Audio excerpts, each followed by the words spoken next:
This is LBC from Global, leading Britain's conversation with James O'Brien. Good morning, it's 3 minutes after 10 and you are listening to James O'Brien on LBC. Thank you for that to start with, and indeed thank you for all your kind words this week about our attempts to navigate incredibly difficult territory without causing any unnecessary offence. And I use the word unnecessary there because I don't think you can have any conversations about this issue without potentially upsetting somebody. And that is a necessary condition for having these conversations. Having said that, I was wondering what to do today. I was wondering whether we could distill the situation down to a single, simple question. And I think we can. I was a little bit reluctant to do so because it's bleak. But that's me being a little bit shy, I think, of bleakness. It occurs to me that the question now really is whether or not Israel is permitted and encouraged to do whatever she wants. And I was reluctant to ask that question because, well, I thought it was an intellectual exercise, not just on my part. I think a lot of other people have ended up in a similar position, but I didn't really want to take full responsibility for it. But I don't think I have to, because the point is now being made in ways that I can't remember it being made before. I want to refer you immediately to the Times column today on page 27. So there is a column by a writer called Gerard Baker below the cartoon, the regular cartoon by the genius that is Peter Brooks. And although I'll probably talk a little about being a little confused by all the journalists talking about journalists at the moment. Is it because the central issue is so horrible and so tricky that we are reading and listening to people banging on endlessly about what words the BBC chooses to use and what lights the Football Association chooses to illuminate? It just seems to me to be, in the great scheme of things, with thousands of people already dead and thousands more destined to be, it just seems a bit luxurious to be worrying about these things, even up to and including the Daily Telegraph's incredibly hand-wringing front page about the decision to publish a photograph on page 3. Journalists talking about journalism is odd, it seems to me, but perhaps inevitable. And I'm not doing that myself. I'm here citing journalism as a lens through which we can view this issue perhaps more clearly. So Peter Brooks's cartoon sees Gaza razed to the ground. There are a few buildings still standing, but it has been levelled, and I use that word advisedly for reasons that will become immediately clear. It has been levelled. And here is the line from Netanyahu's mouth is, "I'm creating a level playing field." And that goes to places that I'm not sure 1,000 words of prose could go. So you are levelling Gaza, where 2 million civilians live, with I think the median age in the Gaza Strip is 18. Did you know that? If you plot the ages of everybody in that territory and go for the median, go for the middle, the average, it's 18. So I think it's 40+% are under the age of 18. It's an astonishing demographic when you think about it. So the 1.1 million people being told by Israel to flee and being told by Hamas to stay, that almost half of them will be kids. Almost half of them will be of school age, which I just find staggering. But Brooks's cartoon is brilliant because it speaks to the apparent contradiction or the apparent problem of claiming equivalence or claiming that you are creating a level playing field by raising Gaza to the ground. So leave that hanging in your mind, if you would. And then I'm going to read you the final lines of a column by this man, Gerard Baker, because I wasn't sure this morning whether it would be appropriate to wonder whether we're now at the point where the only real conversation is about whether or not Israel has carte blanche to do whatever she wants to the people of the Gaza Strip, right? And Gerald Baker has written in Rupert Murdoch's time, what comes now is a time for war, a time to tear down before someday a time to build up again.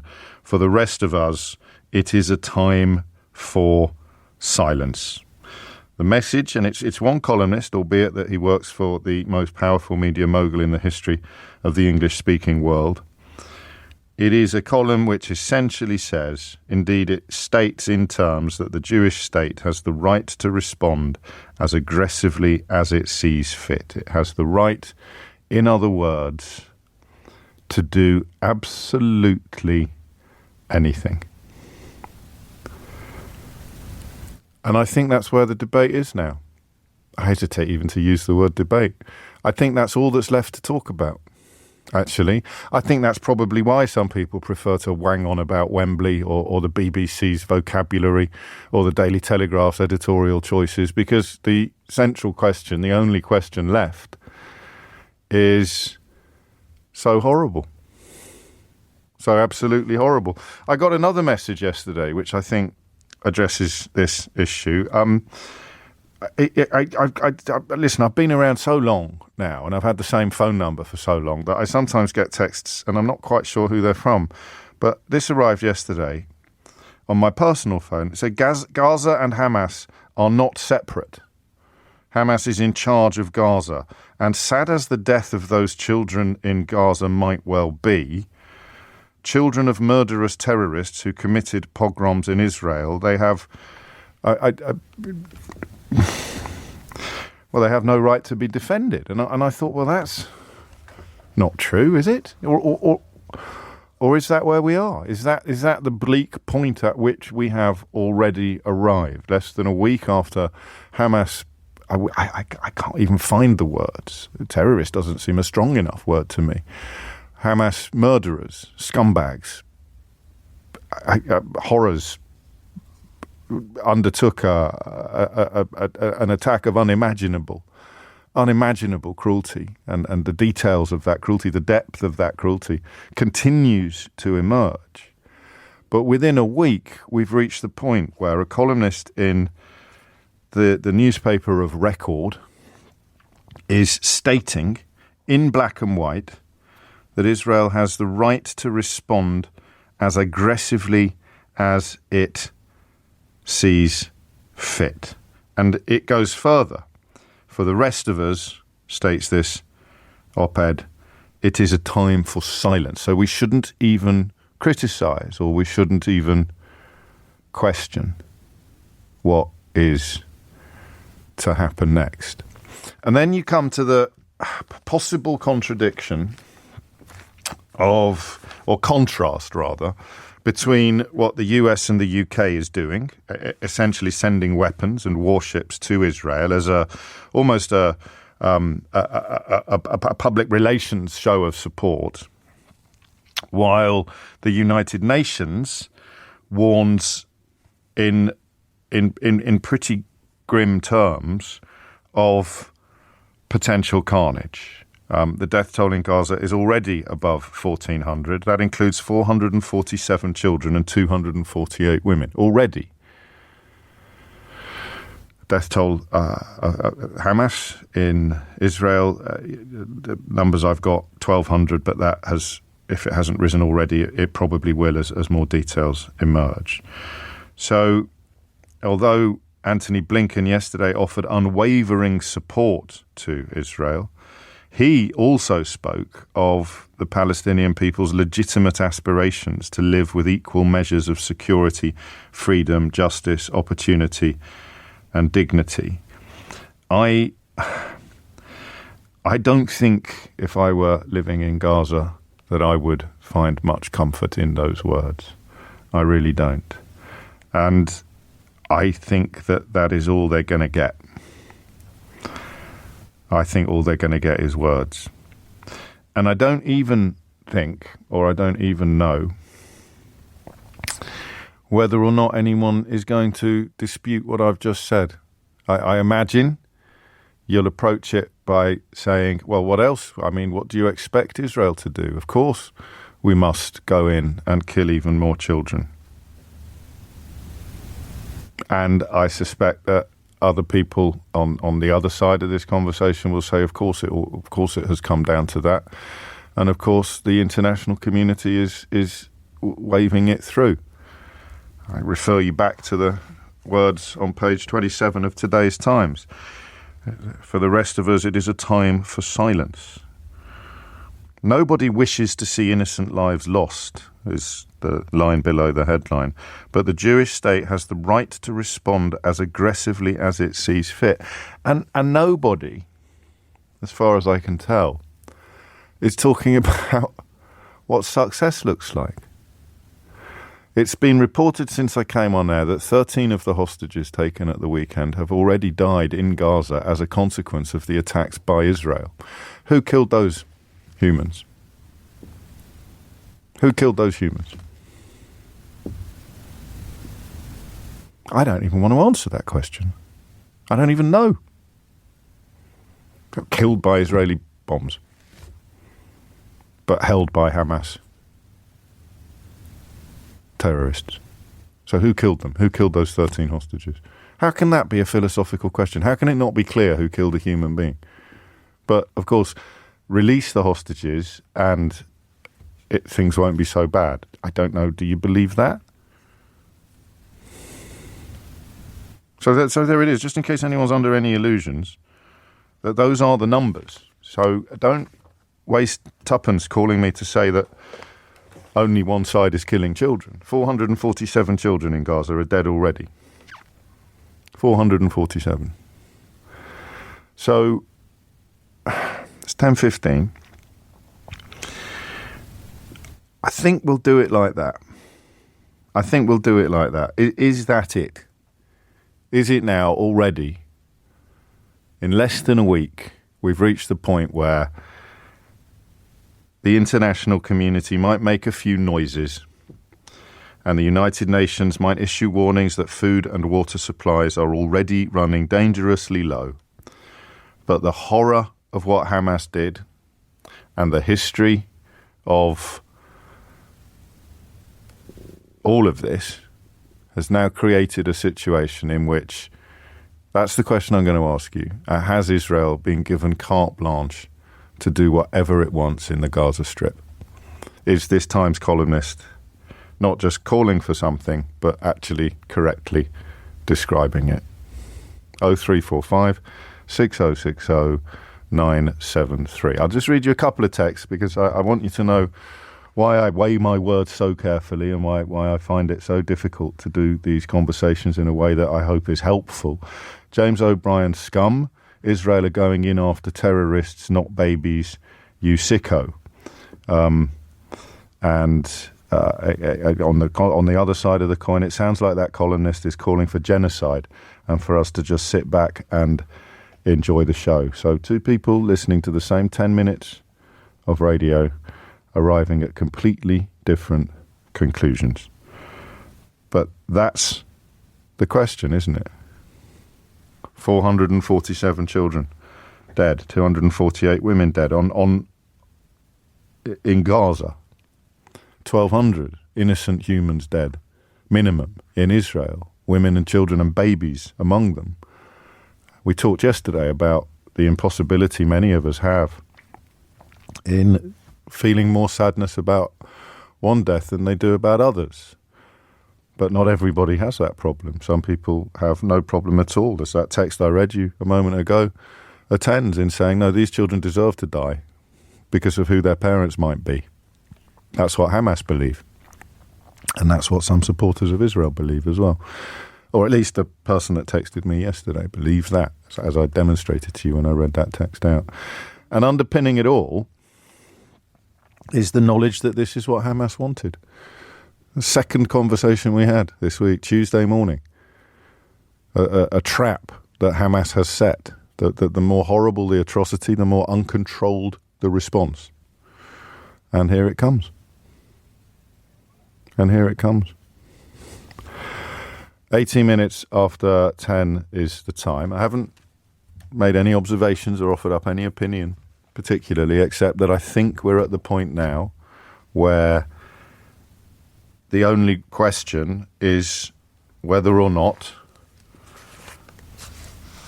Israel is required to show any restraint whatsoever. And I will now read you the full headline of the article in today's Times. Hamas does not deserve Israeli restraint. I've got no problem agreeing with that. I don't know that I would have much truck with anybody who disagreed with it. Hamas does not deserve Israeli restraint. But do Palestinian children in the Gaza Strip deserve Israeli restraint? 0345 6060 973.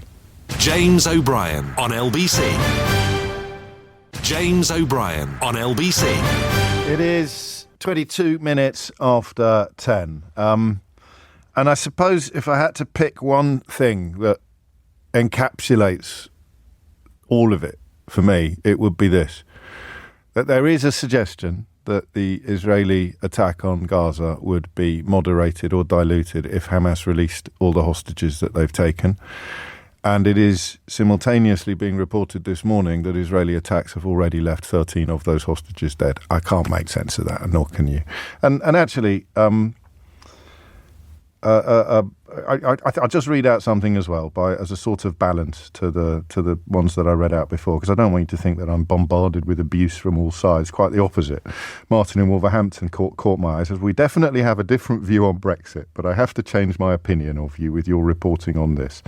100% agree with you. Can't believe I'm saying that, but respect to you. So there you go. A little bit of an olive branch all the way from Wolverhampton. Let's get stuck into your thoughts now on whether or not we're at the point where the only thing to argue about is whether or not Israel has essentially been given the right, whether by the international community or by the horror of Hamas, to do whatever it wants to the people in the Gaza Strip. Imran's in Woking. Imran, what would you like to say? Hi, good to speak to you. So I think it's shocking, really. I mean, I think I agree with the article.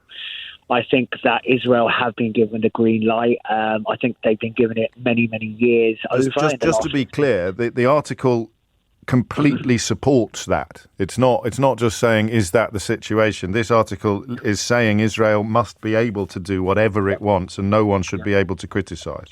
Well, I think that's the opinion of most of the Western governments. I mean, I saw the phone call on TV between Biden and Netanyahu, and honestly, it was surreal. It was like I was watching some kind of film set. You know, they're having a conversation about, yep, this is what's happened, this is what they've done, and you know, comparing Hamas to ISIS. Now, I don't know Hamas. I live in the UK. But you know what happened at the weekend, and that was ISIS. There's no one on this planet that would disagree with, you know, their actions and say, you know, what they did was good. Absolutely not. Well, there are people on this planet that do that. There's people in this country that do that. There's people a small number, but a real number of people who've taken to the streets of this country this week to applaud those actions. But what have they done on the streets? So what I'm trying to say is, you know, if we raise the Palestinian flag. You know, I'm all for Palestine because I'm for the people. Okay, so wherever there's innocent people, wherever there's, you know, we can't live in a delusion. We know those living in Gaza have been suffering for years. You know, they can't go left, they can't go right, they can't escape. You know, just this week he said that 1.1 million people must escape. Escape to where? You know, if they leave, they're never coming back. I just feel to answer your question, from the south to the north of the Gaza Strip. Which is a relatively small. It's roughly the population of Glasgow, being ordered to relocate to, I don't know, Edinburgh. There you go. And you know, coming back to your point, you know, the hostages, the 13 hostages that have died, or you know, if that's a fact, I don't know, but obviously there's some evidence been there reported. For them to say. Now, so that tells me them being given the green light of doing whatever they want, and we can see now the devastation in the last 3 or 4 days that they've done to the buildings. There's families saying that we were just sleeping and suddenly, you know, it's been bombed. So, you know, I think in 50 years' time we are going to look back at this and say, why did we give Netanyahu's government for the last 20 years the green light? Because right now, you know, as a Muslim in this country, just me having the Palestinian flag on my Instagram, is that insulting? Is that anti-Semitic? I'm scared. Honestly, I'm nervous because I'm thinking, I've got a good social media presence. I talk to a lot of people. Am I able to support a Palestinian family just by having the flag? I'm not supporting Hamas. I'm not supporting the Israel government. But in 50 years' time, we're going to look back and say, how did we even get to this point? And what we're going to say is we're going to learn lessons from this. Well, I'll answer your question, if I may, with the words that I read earlier in the week in Daniel Finkelstein's column, which I found very helpful and very powerful, which is, in a sense, it depends what you mean by Palestine. So if you mean an autonomous, independent state alongside the state of Israel, then there is nothing particularly provocative in your flag. But if you mean that Israel will be replaced by a Palestinian state, then there is something deeply provocative. So I'm pretty sure what your answer to that question is, but it's only fair that I give you the opportunity to make it. What does your flag refer to, Imran? And I've got a lot of friends in different cultures. They would agree to the same thing. But we talk about a two-state solution. I think that's what we've been banging on about for years. But look at the unshift of power. Do you not? We've got to see this as it is. Look at the power that Israel have. Probably the strongest army, the strongest mindset, the strongest technology in the world. Which you could very easily argue is the reason why Hamas should not have gone anywhere near the provocation that they undertook last weekend. And that, of course, leads us both and everybody listening, however deeply entrenched your position may be, to the conclusion that Israel is doing exactly what Hamas wanted them to do, which, again, like the dead hostages, just is so complicated that it's almost a relief to be able to be objective. Because if you're not objective, I presume that these contradictions and these difficulties are crippling, mentally crippling. It's tough enough from the outside. I can't imagine what it's like from the inside. Some people manage. Israel repeatedly told Gazans, this is from Gila, to get out as it would be damaged, and Hamas begged residents to stay to fight their cause. I think the question of who is responsible for the children's death is clear. Not to me. And yes, it is extremely devastating. I think it's clear to you. You're suggesting it's all Hamas's fault, but they're terrorists. If a terrorist tells you to stay in your house, are they doing it at gunpoint? Do you know? Do I know? I don't know. 1.1 million people move to a different part of the same blockaded territory. I don't know that it is simple. Well, I know that it isn't, actually. But I think, Gila, that you have to cling to the idea that it is. Otherwise, you will go mad. You have to cling to the idea that you have, or Israel has the right to do whatever it wants in Gaza, just as some people cling to the idea that Hamas somehow had the right to do what Hamas did last week. I don't know why, as we discussed at length yesterday, why it's in any way difficult to grasp that the objective position on this is that you can have a hierarchy of wrongdoing, of course, but when it comes to dead children, I don't know that there is any hierarchy at all. One dead child and another dead child. Two atrocities. Surely. It's coming up to 10:30. You're listening to James O'Brien on LBC. Thomas Watts is here now with your headlines. James O'Brien on LBC. James O'Brien on LBC. 10:33 is the time. I mean, I've shared with you my reading this morning. I've done it all week. This column in the Times is chilling. Nobody wishes to see innocent lives lost, but... Remember when I told you on Monday, the first time I started discussing Islamist terror atrocities on this programme, and I couldn't believe I would hear from British people who would put the word but in the sentence. Of course I condemn the actions of the terrorist, but... And then they'd say something about Western foreign policy. My patience was very thin. My patience was very short. There's no but in a condemnation of a terrorist atrocity. Except, of course, that's me being naive, because as the caller reminded us yesterday, you could bring the Irish Republicans into this, you could bring Nelson Mandela into this, and the ANC, you know. But there it is on the other side, on the other foot, if you like. Nobody wishes to see innocent lives lost, but the Jewish state has the right to respond as aggressively as it sees fit. What Gerard Baker is writing here in Rupert Murdoch's Times is nobody wishes to see innocent lives lost, but the Jewish state has the right to take them because of what Hamas did, because Hamas took innocent lives. And I just find that so uniquely depressing. But one article I would recommend is in the Financial Times. It's translated in the Financial Times. I'm not sure where it originally appeared. It's by David Grossman, who wrote a book called More Than I Love My Life, which won the Man Booker International Prize in 2017 and the Israel Prize in 2018. And here's an angle that we're not seeing much of in the UK media, the Financial Times notwithstanding. I also, he writes, see a deep sense of betrayal. The betrayal of citizens by their government, by the Prime Minister and his destructive coalition, a betrayal of all we hold precious as citizens, and in particular as citizens of this state, meaning Israel, a betrayal of its formative and binding idea of the most precious deposit of all, the Jewish people's national home, which has been handed to its leaders to safeguard and which they should have treated with reverence. But instead, what have we seen? What have we grown accustomed to seeing, as though it were inevitable?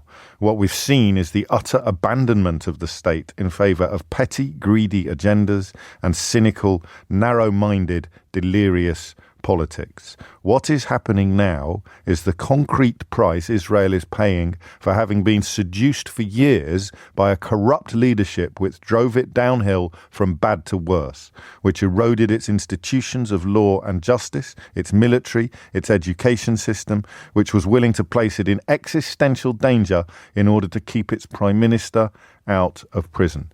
I cannot recommend that article enough. It's sobering, it's beautifully written, and it is profoundly alarming and enlightening. 10:36 is the time. Back to the phones. Jeff is in Woking. Jeff, what would you like to say? Good morning, James. Hello. First of all, I'd like to say that I believe you and your colleagues on LBC have been extremely balanced in your commentary on last weekend's atrocities. I would like to disagree with your last caller. Okay. During this week, I've heard senior US and UK politicians condemn the atrocities by the terrorists, Yes. and they've said that Israel has a right to respond, but the emphasis has been on a proportionate manner, in a proportionate way. That would exclude targeting innocent men, women and children and hostages in Gaza, and to target only the terrorists. Well, they may have said that. But there's 447 children dead already in the Gaza Strip. Yes, but the politicians from the US and the UK have made it clear they do not condone a carte blanche green light for a mass genocide in that area. Did you hear Grant Shapps being interviewed elsewhere this morning? I don't take much notice of Grant Shapps, to be honest. That's a very good rule for life at the best of times, Jeff. But I would offer up some challenge to what you've said, failing really to say what you've just said. And he, of course, is, and this is something that I have to say with a deep sigh in my voice, he is currently the Secretary of State for Defence of the United Kingdom.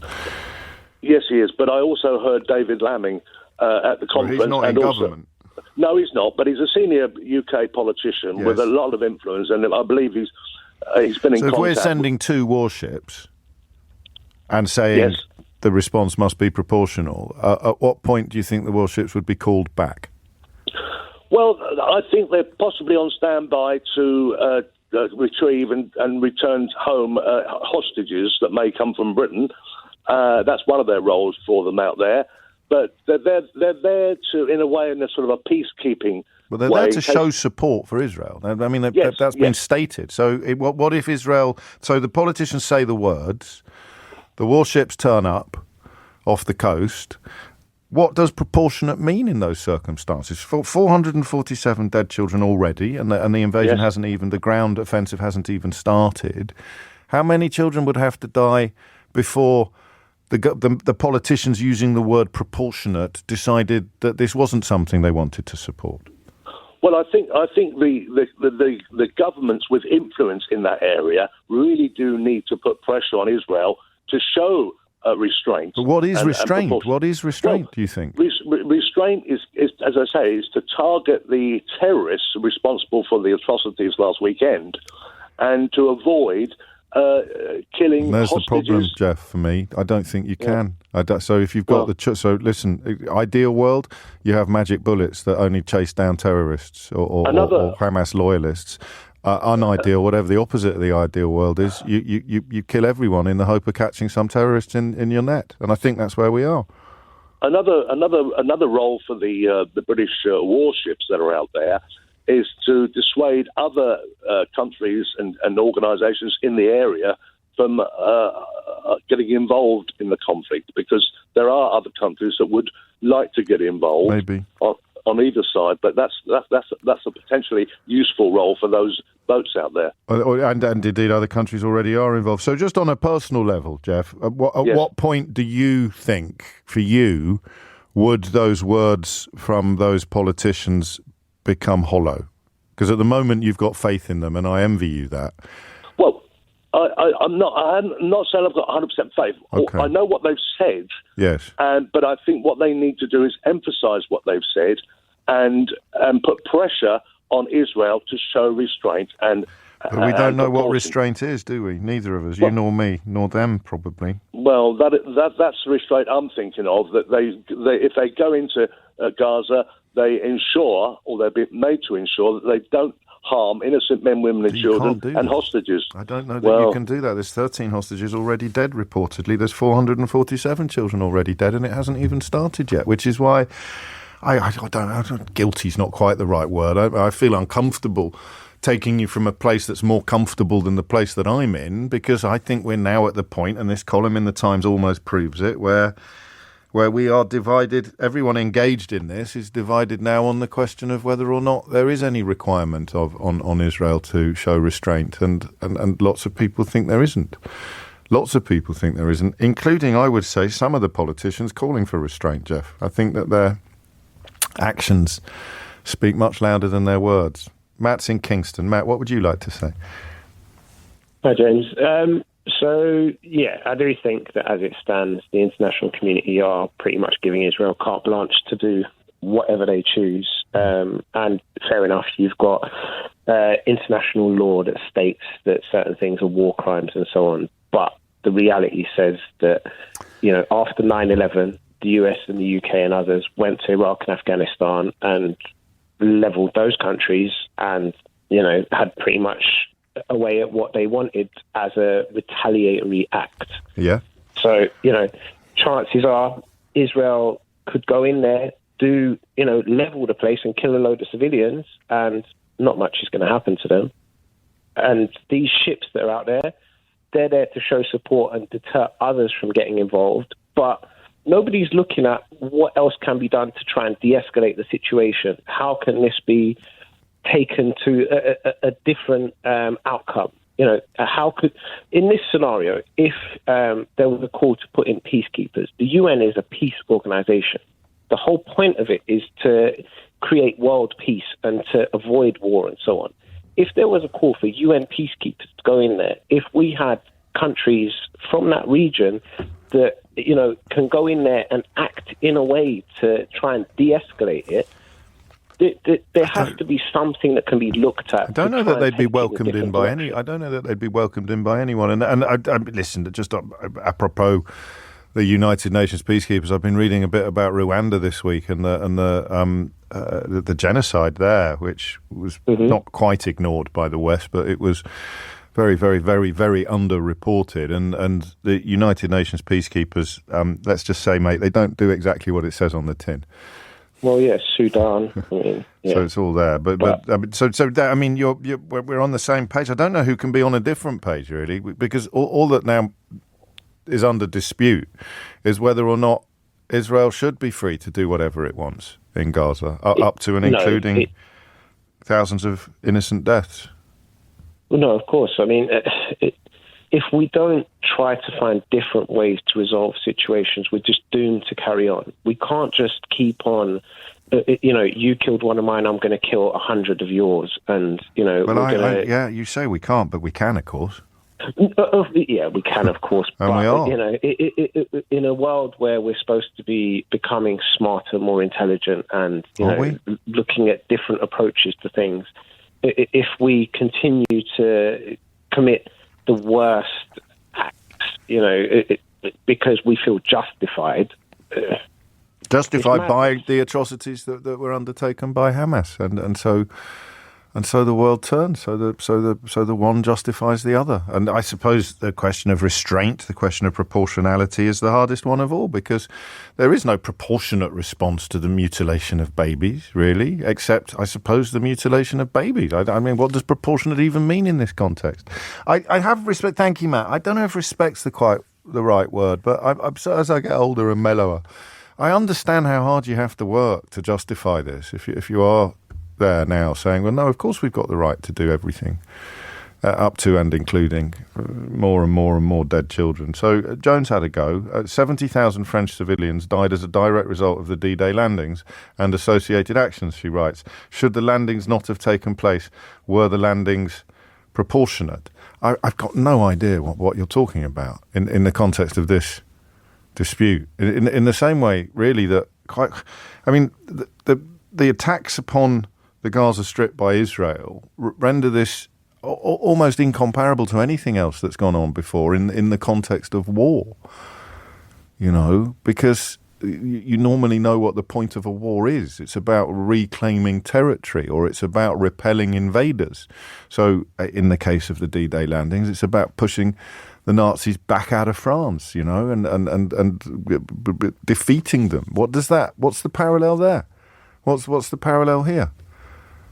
Occupying the Gaza Strip? No one's calling for that. Getting rid of Hamas? Well, this is the biggest recruitment drive Hamas has ever seen, potentially. So I just don't... I know that you've got to work hard to try and think that there's a historical precedent or there is a logical or an intellectual rationale for it, but you just end up sounding silly when you start trying to compare it to the D-Day landings. 10:46 is the time. James O'Brien on LBC. James O'Brien on LBC.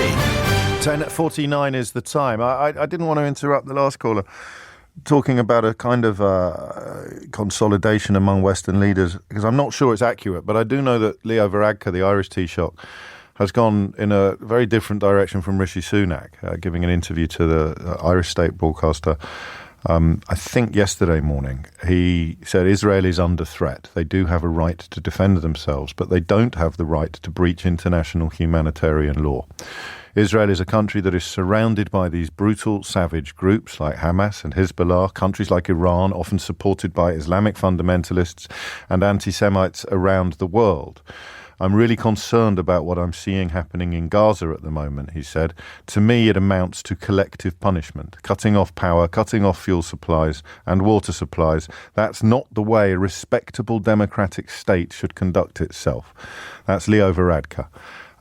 Really framing our question in even more brutal terms than we've done so far ourselves, because he's essentially, we are essentially asking this morning whether or not Israel has the right to breach international humanitarian law because of the threat that Israel is under and because of the horrors of last weekend. And I think that's where the debate is. I think that Gerald Baker in the Times is essentially arguing that Israel should be left to break international humanitarian law when he says we must stay silent. They can I'll read you the exact words.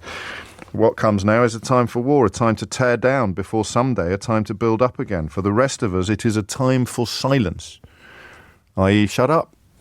Stop pointing out breaches of international humanitarian law. But there it is. I'm not picking a side in that particular fight. I'm just pointing out what the fight is. Debbie is in Tel Aviv, in Israel, of course. Debbie, what would you like to say? I'd like to say that I'm really confused by your sort of logic that doesn't make sense to me. Okay. Because what Hamas did in the south of Israel, and I was there, I was in a bomb shelter with my grandchildren, what it did in the south of Israel, it wants to do to the whole of Israel. Hamas wants total destruction of Israel. Israel is not in Gaza. Israel left Gaza. Israel wants to divorce Gaza. What Hamas, they were stopped, but had they managed to do this, had they managed to do what they wanted to do, they would have done this to all of us, including me, including my grandchildren, including everybody in Tel Aviv and Jerusalem. So that's their aim. And for the last umpteen years, they've been sending, this is what I don't hear at all on the English radio, they've been sending rockets into Tel Aviv, into all our major cities.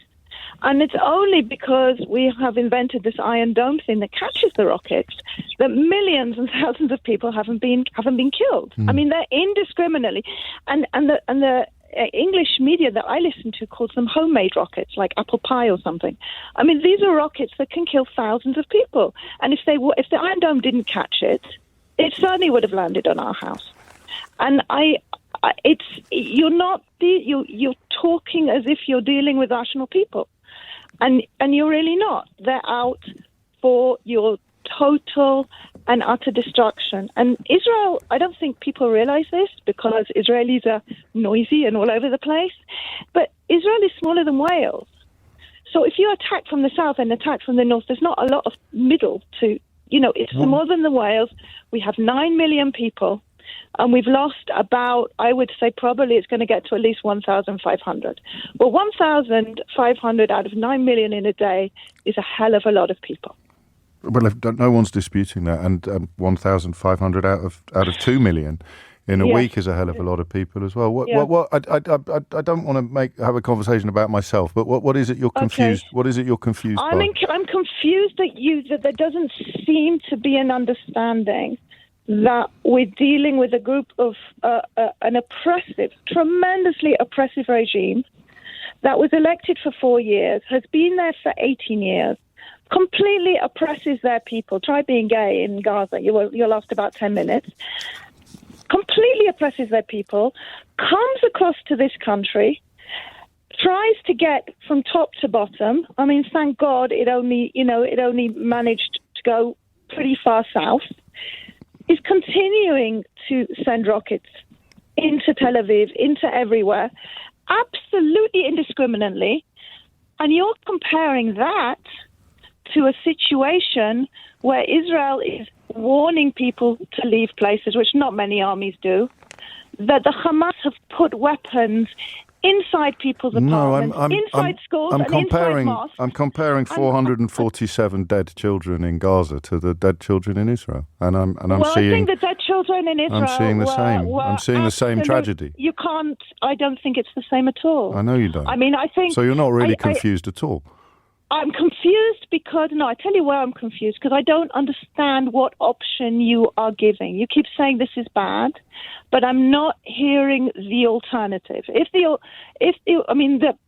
alternative is that we just self-destruct and Israel disappears off the map. So what is the current mission, do you think? What is the current plan?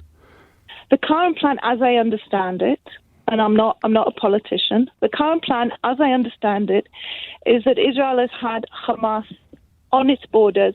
No. In terms of what the Israeli army is about to do. To get rid of the Hamas government. Okay, because they built a wall by killing as many Palestinians as possible, or not? But why are they? Why? I don't understand what you're saying. I'm going to say it again, Debbie. No, hang on, please. I've listened to you quite a lot. I'm going to say it again. Sure. They're going to wipe out Hamas by killing as many Palestinians as they possibly can. That's the plan. Absolutely not. What is the plan then? Horrendous. What's the plan then? I'm asking if that's what you're saying. The plan is to take out terrorists. How? If terrorists are hiding in mosques. But how? Or hiding. I don't know. How would you take out terrorists? What's your best plan to take out terrorists who want to wipe you off? Well, I've just told you. The only way I can see that happening... Please tell me an option. No, I will. You kill as many Palestinians as you possibly can and hope that some of them are terrorists. But why are they killing as many Palestinians as they possibly can? Because they want to get the terrorists. If they're giving a warning for them to leave, and why is Egypt shut the border as well? You're jumping around a lot. Let's focus on much either. Let's focus on what you're confused about. I'm confused as to why. So how are we going to kill the terrorists? That's what I want to know. What I want to know is what you. I've got no beef with you. I'm not arguing with you. I'm not talking about what I want Israel to do. I'm talking about what Israel is doing, and you're confused. It seems to me that the plan is. If you just let me say it, and then we can respond respectfully to each other. It seems to me that the plan is to kill as many Palestinians as possible in the hope of getting as many members of Hamas as possible. Not. I don't know where you got that from. What is the plan then? Absolutely not. So why are they killing so many Palestinians? Because it's a very, very, very, very crowded area. Yes. And the Hamas. So how can you get the Hamas without killing others? Well, Hamas have made sure to put their weapons in very crowded places. So Israel is saying, please get out so that we can get rid of Hamas, because Hamas is trying to destroy us. How can you get the terrorists without killing the civilians? Well, what I'm not hearing from you, and I'm really trying, is an alternative. Imagine that I don't have hadn't an been stopped in the alternative. south. I don't have an and alternative. They come up and raped all the people in Tel Aviv. I don't have an alternative. And killed everybody else. I don't have an alternative. If the priority above all else is to kill members of Hamas, the plan the must. priority is to survive. By killing. If we can just explore one avenue of the conversation together. Why are you so reluctant to just say yes? It is so important that we kill Hamas. It doesn't matter how many other people die in the process. Because I don't believe that's true. So what's the limit then? That's true how many is too many? Why did you say that 447 dead children in Gaza are different from dead children in Israel? Well, the dead children in Israel, if with respect, have been beheaded and burnt and had their limbs cut off and shot in cold blood, which is a little bit different than asking people to leave. Why do you keep insisting on their being invited to leave? The 447 children are already dead. Hamas is telling... When were they told to leave? Hamas is telling them to leave. When were the 447 dead children told to leave? I don't know. I mean, I assume they were told like need to know. You need to know to make the points that you're making. I do need to know because I know that Israel is sending messages to leave. Okay, so what I want to address is your original confusion, which is about why I'm asking a question, which essentially... I don't understand what the option is. No, it's not my job to provide an option. It's my job to describe what's happening. And what is happening is that many people, yourself included, feel that Israel is entitled to pursue Hamas regardless of what I suppose we'd have to describe collateral damage. And what you're confused by is the sorrow I feel for a dead Jewish baby is exactly the same as the sorrow I feel for a dead Arab baby. That's what you're confused. That's what you're confused by. The bit that confuses me is the bit where I feel that the way that it is being described by you is missing the point that Hamas is determined to wipe Israel off the map. I've made that point 100 times this week. I've read their charter. I've talked about... I mean, I can't only make the point with words. I can't make it with anything else. No, I understand that, but I can't hypnotise you. I've made that point several times, but we're not talking about any of this today. All we're talking about today is the very simple question of whether or not people believe Israel has the right now, as the column in the Times suggests, to do whatever they want in pursuit of Hamas. I don't believe that Israel has the right. Okay, so what shouldn't Israel do? What shouldn't Israel do? Israel, as far as I understand it, is working hard as much as possible to keep the international law in a place that is very crowded. Okay. I do not. So I haven't cutting off power, cutting off fuel supplies, cutting off water supplies. That is quite probably in breach of international humanitarian law. We can part as friends, I hope, there. I can't address your confusion, and you can't understand why I'm as sad about a dead Palestinian as I am about a dead Israeli. Why not? Why are you putting words in my mouth? Because you told me earlier. Okay, I'm a social I need to go to the news. I am very, very upset about every Palestinian death, and I'm very sad that they're living under this I'm sorry that I didn't mean regime. to put words in your mouth, and I can only apologise if that's what you felt. It's 1 minute after 11. You are listening to James O'Brien on LBC. James O'Brien on LBC. James O'Brien on LBC.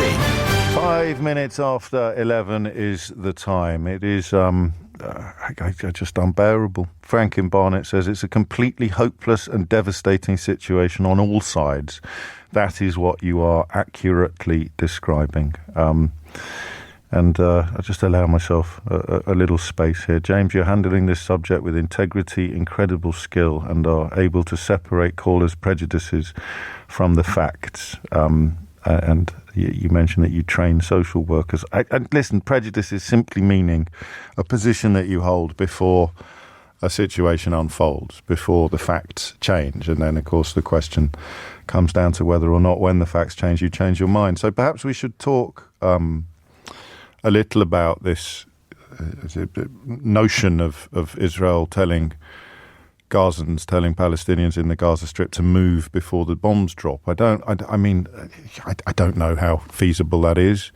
Did the people that are already dead not get the message? Hamas ordering them to stay? Hamas use guns? The Israeli government says, get out now, otherwise a bomb will fall upon you tomorrow. And Hamas says, stay where you are, otherwise I'll shoot you today. I don't know. I'm probably exaggerating the position, but it sounds very inadequate to me. If it were the case that people were able to remove themselves from the danger zone, then there wouldn't already be 1,500 dead people in the Gaza Strip, would there? And the massive majority, or a significant majority of them, are, of course, children. And that's why, Debbie's call was very important, because no one really wants to admit what Gerard Baker admits in the Times today, which is that they are supportive of anything now.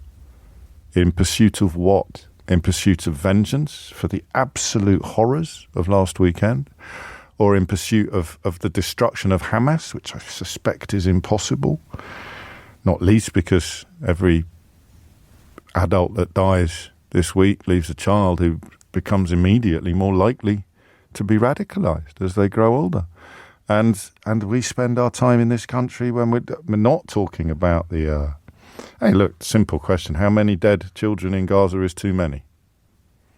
You could say one. How many dead children in Israel is too many? I would say one. You can't say that. You can't say anything. You have to pretend that it's got something to do with D-Day, or it's got something to do with... or it doesn't count as a killing because they were given a warning that they were about to be killed. It is just horrible. And I think that's why, and I understand the temptation. I think I almost wish that I was susceptible to it. I'd rather be talking about what words the BBC chooses, or what flags the Football Association flies. I'd much rather be talking about that, or the editorial decisions of the Daily Telegraph, because to actually talk honestly about what's actually happening is almost impossible, or it's impossibly awful. Because you can't. Either you believe that life is worth more than that life, in which case it's quite easy to engage with this conversation, even though you might not be ready to say out loud that if one of mine dies, it is much, much worse than if one of them dies. I don't even think that's an evil position or a difficult position to understand. We all feel a bit like that. If this was the Second World War, and you wouldn't feel the same about a German baby dying as you would in Dresden, as you would about a British baby dying in the Blitz, would you? You just wouldn't. So I'm not even condemning or criticising that position. But it's mad to talk about it from the outside. For me, Hamas is much, much, much, much, much, much worse than the Israeli government. But that doesn't change the value of the children killed by both, does it? Because Hamas is worse than the Israeli government? A child killed by Hamas has more value than a child killed by the Israeli attacks? Of course not. And I think if I was invested in Israel for reasons that are hundreds of years old, remember, that line from Finkelstein on Tuesday, I think, about liberated Jews in a death camp asking, where do they go? Where do we go? I asked a guard, a Russian soldier who liberated them, are there any Jews left in Poland? And he'd come through Poland and he said, I didn't see any. Where do we go? We go to Israel. So I listen, this has been a journey for me over the years I've been doing this job. I get it. The role that Israel plays in the minds of Jewish people is impossible to fully empathise with if you don't have a history of persecution, a history of pogroms and holocausts. Of course it does. But it doesn't make me care less about Palestinian babies than I do about Israeli babies. And that is what people find confusing. That's what people like Debbie find confusing. Don't get it. Hamas are so obviously awful that we must be free to do whatever we want in pursuit of them, however many others die.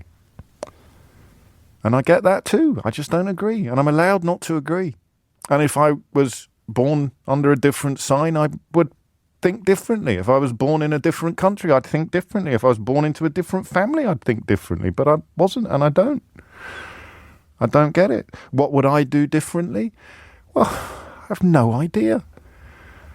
But I try really, really, really hard not to kill people who've done nothing wrong. I try much, much harder than Hamas do not to kill innocent people. That's what I do differently, if that counts as an answer. And the fear is, and indeed in some corners the accusation is, that they're not trying any harder than Hamas to avoid killing innocent civilians.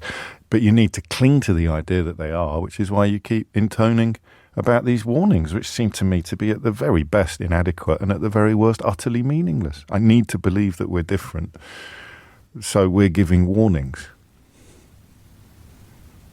that you're about to die, so move. I don't know.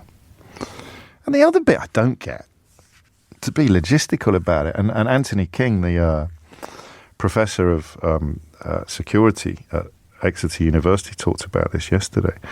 I mean, what's the point? Because if you're telling civilians to flee, then the terrorists will flee as well, won't they? So you're just trying to destroy the infrastructure, the tunnels, the weapons, rather than the people. That, I suppose, is why suicide bombers came into existence back in the day. I think the first instances of suicide bombers were Tamils in Sri Lanka, actually. It's not in the Middle East, but these are side issues, aren't they? So that there it is. As Franklin Barnett is just right, isn't he? It's a completely hopeless and devastating situation on all sides. That is what you are accurately describing. And of course, it's easy for us to say, Frank, because we're not in it. It's not our family that's dying. It's not our children being butchered by Hamas or bombed by Israel. I don't think it's confusing, actually. I think it's unbearable.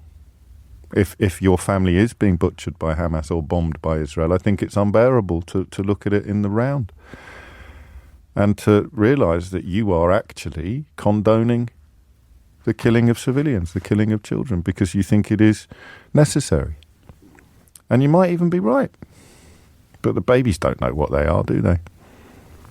They don't know whether they're Palestinian or Jewish or Israeli or Muslim. They've got no idea until the adults tell them. It's 11:15. James O'Brien on LBC. James O'Brien on LBC. 11:17 is the time. You're listening to James O'Brien on LBC, and I think the conversation has moved, hasn't it, into a space where we are essentially debating whether or not much of the world, much of the Western world, with so far the exception of Ireland and no doubt some others, but I haven't got the linguistic skills to examine. Speaking of which, a few people have sent me a leaflet which purports to be the one being dropped in Gaza before the so-called ground surge. I haven't seen it yet from a source that I know to be completely reliable. So if you've got it, Reuters or someone like that, then I'd love you to send it to me at Mr. James OB on Twitter. Loads of pictures. Listen, if it was a simple matter of placing a bet, I'd say this looks completely authentic to me. But and some of the accounts sharing it seem to be reputable, but none that I fully recognise. So I'll just hold off. I'll hold off on that for now. But the conversation, I think, is moving into the question about international humanitarian law, isn't it? And a sense that Israel is being encouraged to breach it or permitted to breach it by some of the rhetoric coming from Western leaders, not least, of course, the sending of arms and support, not warships technically. I've been told by a couple of Royal Navy veterans. I read it from newspaper reports, but I understand what you mean. There are definitely Royal Marines going, so I think you can say military support. I don't know whether it's pedantic or not to pick up on the phrase warships, but I'm happy to share your view that it is. 90 minutes after 11 is the time. I need these today, actually. I don't know why, but I do. You're the only person I've heard talking like a decent human being. I don't believe in God, so I simply thank you for being here. And Duncan, thank you for that, Jonathan. And Duncan in Warrington says, if the BBC ever needs a lesson on impartiality, they should look no further than the way you are handling this morning's conversation. Thank you, Duncan. That's very kind. Although Michelle Hussein elsewhere this morning was an absolute doyen of proper inquisiting when dealing with the ludicrous situation of Grant Shapps being Secretary of State for Defence. I suppose that's Brexit Britain for you, isn't it? Back to this question. I mean, it looks as if, to me at least, the conversation everyone's frightened of having is the one that Gerard Baker kind of flirts with in the Times today, and it is saying to Israel, "Yeah, on you go. Don't worry about international humanitarian law." And the chilling line in that article is this one: "For the rest of us, it is a time for silence." It is a time for silence. How can it be a time for silence? I could be misreading it. I could be misunderstanding it. Bulama is in Lambeth. Bulama, what would you like to say? No, thank you for taking my call, James. To start with, there is nothing confusing in your conversation. Your position is very clear. This conversation is very important, timely, and it is future-sighted. Thank you. The lady talks about warning, as if someone was warned and he's civilian, then that makes their life legitimate or makes them permissible target. Yes. And James, you and I are in London. I wonder if we were given 24-hour notice to leave our homes with our families, if we have not been rendered homeless, if bombs are going to be rained, then I don't know where we are going to live to. To the point that warning is being given. Where are these people expected to go? It feels like a fig leaf, doesn't it? It feels like something that has been offered to people sympathetic to Israel's cause that allows them to avoid the full impact of what is coming. It allows them to avoid having to articulate support for everything that follows. They can claim, and I think I would need to claim this if I was in their position, but they can claim that they didn't support this happening because the people that it's happened to could have got out of the way. Yeah, they were warned, and so it is essentially then used as a justification. But if you looked at it, if those of us in London cannot leave our homes with our families in 24 hours, what more of one of the most congested areas of the world? And we know that bombs have been dropped and some of the roads have already been blocked.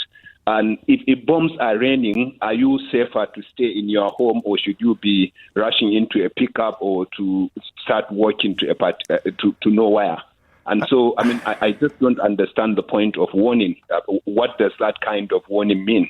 Well, the IRA, of course, used to issue warnings as well. They used to phone warnings in. So whether or not that somehow means that victims of IRA bombings, I think Omar, Sally reminds me, had phoned warnings. The victims of those atrocities somehow don't count in the way that non-warning atrocities do. I don't get it either. It's possible, Bulama, that we're both missing something, of course, and that it's possible. But when you mentioned the, LRA, I remember that Boko Haram also does want community members to leave before they attack, as if they attacked after those kinds of warning, then those who were killed should be blamed for not fleeing. And James, if you give a warning, except if you are able to isolate Hamas from that warning, I would think that Hamas would have more equipment and more ways of exiting the area before the attack. Well, that's the other bit that's, I think, confusing is the kindest word I can think of, is that all of the civilians flee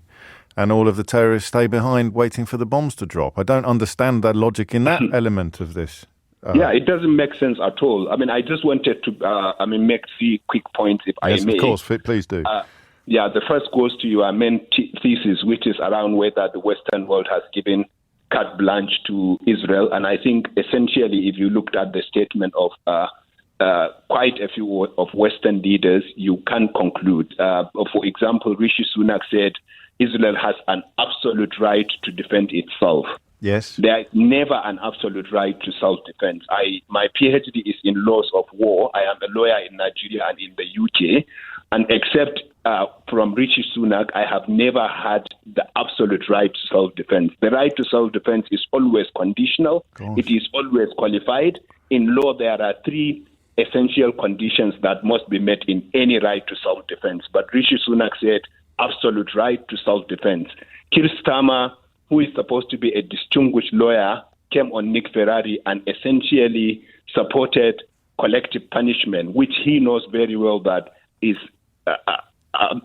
absolutely forbidden in law. Yeah. And President Biden is spreading disinformation on social media. And of course, we have had the Israeli Prime Minister Netanyahu saying he is going to reshape the Middle East. And so it is essentially a blank check, a carte blanche that was given to Israel to do whatever they want to do. A few politicians did mention that they need to be proportionate. And then we spent the week with shows after shows questioning why they should mention proportionality. Yes. How can you even measure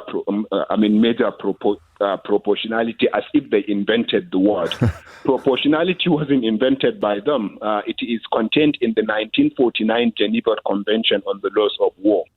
That convention was made 1 year after Israel was established, and that convention has been signed by all countries of the world. And in that convention, it is very clear that the doctrine of proportionality applies in every single situation of war. Israel has declared war. It has said that this has become a war, not a special operation. And by that declaration, then the Geneva Convention automatically applies. And the doctrine of proportionality is straightforward. It says where you are targeting a military target, but the civilian damage as a result of that targeting, where it is going to be excessive, then you should not go ahead. And so it is a question of how many civilians are you willing to kill in order to target a Hamas terrorist, for example. Now, you spoke about the 447 children that were killed, but there are another 300 women that have been killed, and targeting or killing women in a situation of war is forbidden. And then, of course... But they wouldn't have been targeted specifically, would they? No, they wouldn't, but indiscriminate attack is also forbidden in situations of war. And this is a classic case of indiscriminate targeting of indiscriminate attacks. And the point I was going to make, James, was that we talk about the women and children, about 700 of them that were killed. But of the 800 men that were killed, how many are Hamas fighters? Yeah. And I am mentioning this so that we remember that killing civilians, even when they are adult men, is not allowed in situations of war. The final point has to do with something that is beyond law or humanitarian consideration or human rights. Boko Haram, James, started in my backyard, and I have spent the last 15 years or so studying the group. Okay. A United Nations report that was published in 2017 found that of Boko Haram fighters who joined the group after the war had started, 71% joined because of human rights abuses by state forces against them. 71% of the fighters. Why am I saying this? If you went into Gaza and unleashed horror on the people of Gaza, what you may end up doing is killing mass civilians. And I would hope and think that at the moment, most Gazans would not do what Hamas did. But if you kill them in large numbers, then the only Gazans that you would leave would be people whose life mission would be to revenge what you did on their families. And so you would end up strengthening Hamas, because a mass casualty in Gaza is going to facilitate recruitment, and a new generation of young people whose mission will be to take revenge will then grow up, and unfortunately we might see something even deadlier in the future. And so I don't think going into Gaza and conducting indiscriminate operation is going to help the situation. If Israel's mission is to ensure peace in its country, I think it is better for them to pursue a different approach than going into Gaza and committing what you and I fear. Crikey, I could listen to you all day. Actually, I mean the concise nature of your analysis is quite inspiring to me, Bulama. Thank you. No, thank you, James. Thank you for this very important conversation. Are you Bulama Bukhati? Yes, I am. Crikey! So your book Inside Boko Haram, I think, is out next year, right? Yes, it's out next year. Thank you. No, thank you. I think people listening will be very unsurprised to learn that you're a world authority on some of the issues that you've just touched on. So I'm very grateful to you for calling in today. No, thank you for this very important conversation. Crikey. Well, thank you. It is 11:30. You're listening to James O'Brien on LBC. Thomas Watts is here now with your headlines. James O'Brien on LBC. James O'Brien on LBC. It is 11:34 and you are listening to James O'Brien on LBC. So I don't know that there is as much dispute as you might expect, actually, and I think the next two calls may prove it. But a quick word on the last one, which really has inspired an awful lot of people listening. The quality of that analysis and that legal knowledge and the reference to the Geneva Convention, of course, which I think was it not written pretty much, I think, the year after the modern state of Israel was founded, and the reference to the precedent for this kind of response to a terrorist atrocity, acting as a recruiting sergeant for terrorists, is pretty hard to fault any of Bulama's logic. But I think, you know, if I'm not even going to talk about people in Israel. If I was a Jew living in London and my kid's school was shut today because they are fearful for their own safety from people who sympathise with Hamas, then I could imagine being fairly supportive of anything that Israel does now in pursuit of Hamas, even if my soul curdles at the thought of it. The notion of being broadly supportive of it is not impossible to understand. That's all, I think. Nasira is in Watford. Nasira, what would you like to say? Good morning, James. Hello. So I completely agree with the previous caller, and he mentioned most of the things I wanted to speak about. The thing I wanted to I'm just going to tease you because everyone needs a smile. So you've come on after one of the best callers I've ever had on this programme, and you're saying, "Oh, I was going to say all that as well." not all of it, but some of it. I hear you. Carry on. Yes, what I wanted to say is that I think Israel is using the excuse of saying we're telling them to move before we attack as an excuse for the killing or the mass killing that will happen to the civilians. Because if they move, then they bombard the area and then tell them to come back. Where are they going to come back to? If they stay, then they're going to be killed. And the other thing is that Hamas is not a building that they're going to target. They are people. So the people, if they're targeting Hamas, how can they guarantee that these people are not going to move with the normal? That's the bit I don't understand. I mean, I suppose you could argue that it's going to take out infrastructure and Hamas bases and some of the tunnels that are used. I'm a bit behind the curve on this leaflet, actually. It's already been verified, and it says in Arabic, but it's been translated, "For your safety, you must leave your homes immediately and go to shelters. The IDF is not interested in harming you or your family members. Anyone who is near Hamas terrorists or terrorist targets will put their lives in danger." But then you reflect upon what a tiny territory it is and how closely packed it is, and you know that since between Saturday and yesterday, 6,000 bombs containing 4,000 tons of explosives have already fallen. So at the very least, it's possibly over-optimistic to think that this warning is going to be very effective. Yes, and the other thing is the support of all Western countries. Well, not Ireland, actually. So not Ireland, yes. But, for example, Britain sending military support. I thought that Israel had one of the best military forces in the world.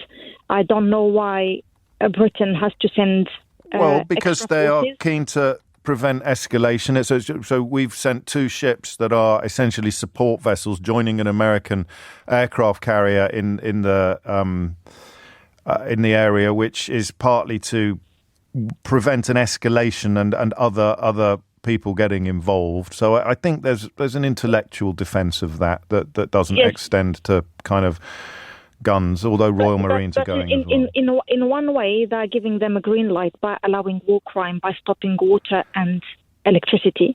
And on the other hand, they're saying we're trying to stop escalation. So for me, the two don't go together.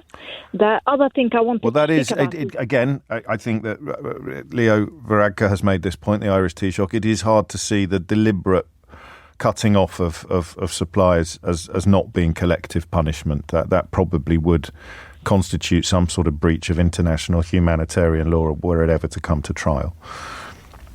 Yes, and the last point I wanted to make is that I'm pro civilians, but especially Palestinians, because for decades they have been slaughtered and killed, and children being taken to prisons and people being in prison without any sentencing.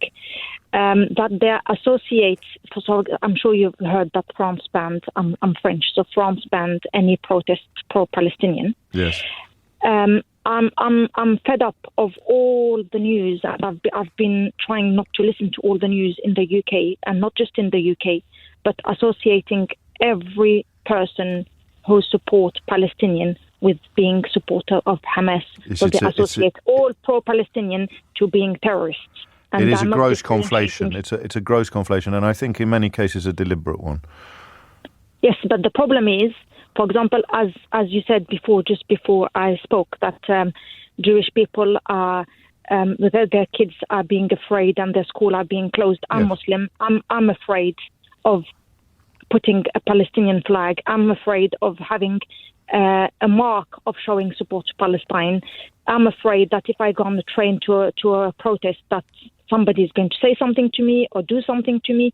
So the worry that is the Jewish community is emphasizing and saying they are worried for their safety, which I don't doubt. Maybe it is true, but they need to think of the people who are pro-Palestinians. Are we not worried about they say, freedom of speech, and France is banning protests, and now the UK is saying, maybe if you wave a Palestinian flag, then you are supporting of Hamas, then you are labelled as a terrorist or supporter of terrorists. And I think this is completely unfair and completely deliberate. So people are scared to speak up. So I say to my kids, don't. Well, I believe school, because obviously children are children. Yes. Don't even open the topic of what's happening in the news, because whatever you say, it may be twisted, and then because we're Muslim and because we're pro-Palestinian, that you're going to be labelled as a terrorist or having terrorist views or being radicalized. I don't know whether you will like this, but actually, I suspect the experience for you and a Jewish mother giving advice to her children at the moment is probably more similar to each other than it is to the rest of us. Nasira. Yeah, I'm sure it is the same. Which is the sort of an ultimate irony, really, isn't it, when you think about it? Yeah, but the thing is, people need to stop putting people who are pro-Palestinians labelled as and then of course pro-terrorist. You're right, but I mean, and you're right in the context of flags and language and protests, but it is of course much more serious than that, because in some ways the justification of what Israel is doing and will do hinges upon a similar conflation to get Hamas, you go into Gaza, and as this chap in the Times writes today, innocent people will die. And in order to make that more palatable, you probably don't try hard enough to draw the distinctions between the actual terrorists and the completely blameless civilians, roughly half of whom are children in that territory, who will die in the process. Thank you, Nasira. 11:42 is the time. Leon is in Enfield. Leon, what would you like to say? Hi, James. Hello, thanks for taking my call. Hiya. Where do I start? It's such a a topic that really divides. But there's been a broad consensus today, just on the simple question of whether or not the conversation, at least, has reached the point where everyone kind of recognises that Israel is being, whether you think it's the right thing for Israel to do or not, there is a sense that the international humanitarian law is kind of being suspended. Well, I mean, I disagree with that. Every time I've heard, but in the context of collective punishment, then. Okay, so I mean, firstly, Israel needs to look to the future, right? And I think the whole world is looking to the future of the Middle East, the situation. Yes. That picture, the picture of the future, has to be without Hamas.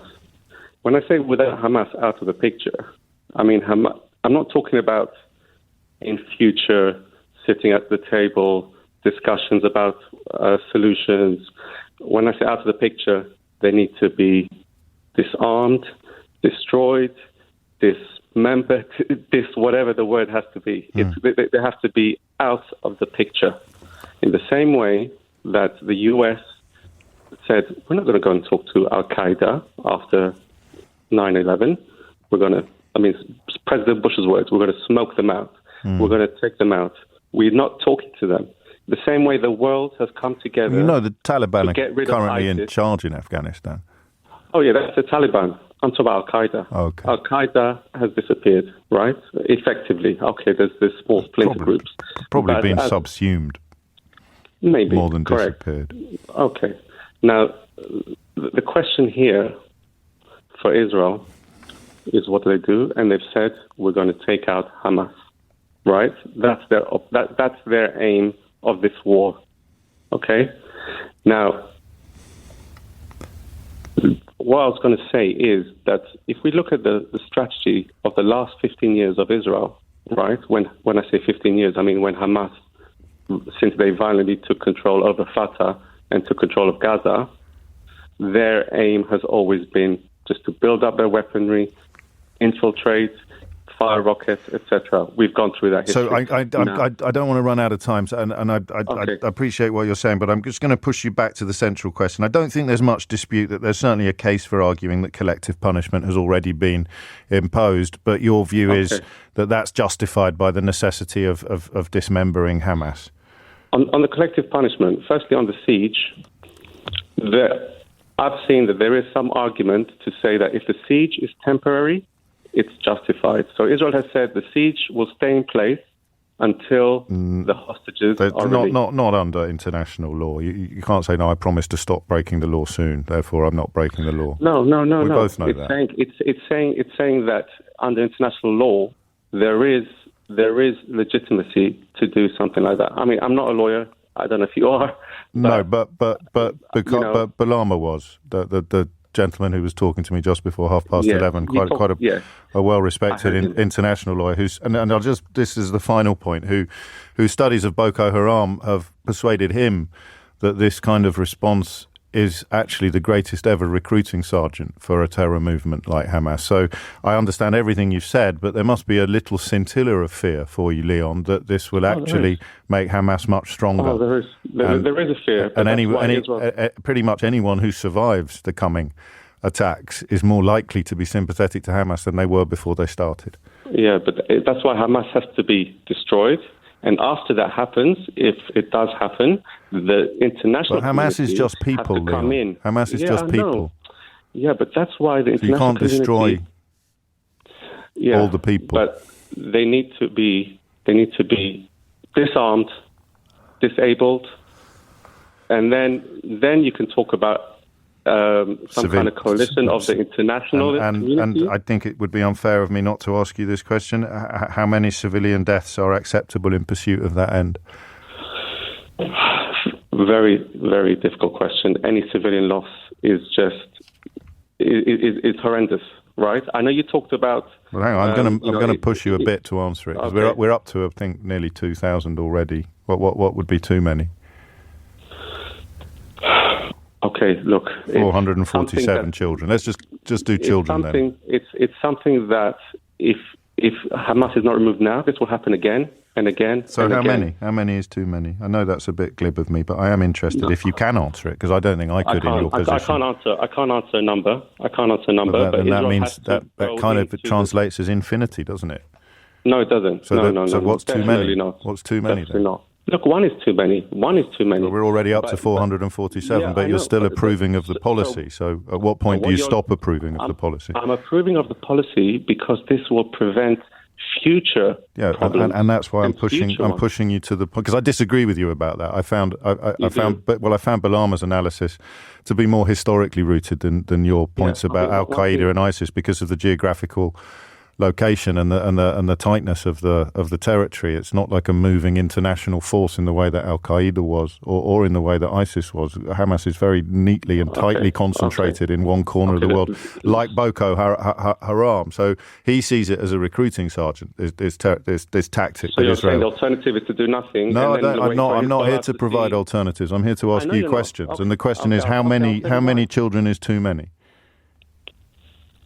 One is too many. But we're already up to 447. Yeah, but if you stop now at 447, in 2 years' time, you're going to have another. So what? It's not fair of me. It's not fair of me. But I can't, because we're out of time. But there is no limit, is there? There is a limit. What is it?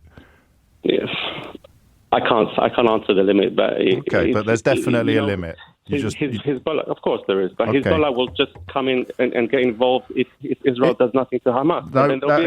You're moving away from. And I listen. I'd do the same if you were asking me this question. I'd be desperate to move the conversation into other territory. But we'll just leave it there. There is definitely a limit, but you can't say what it is.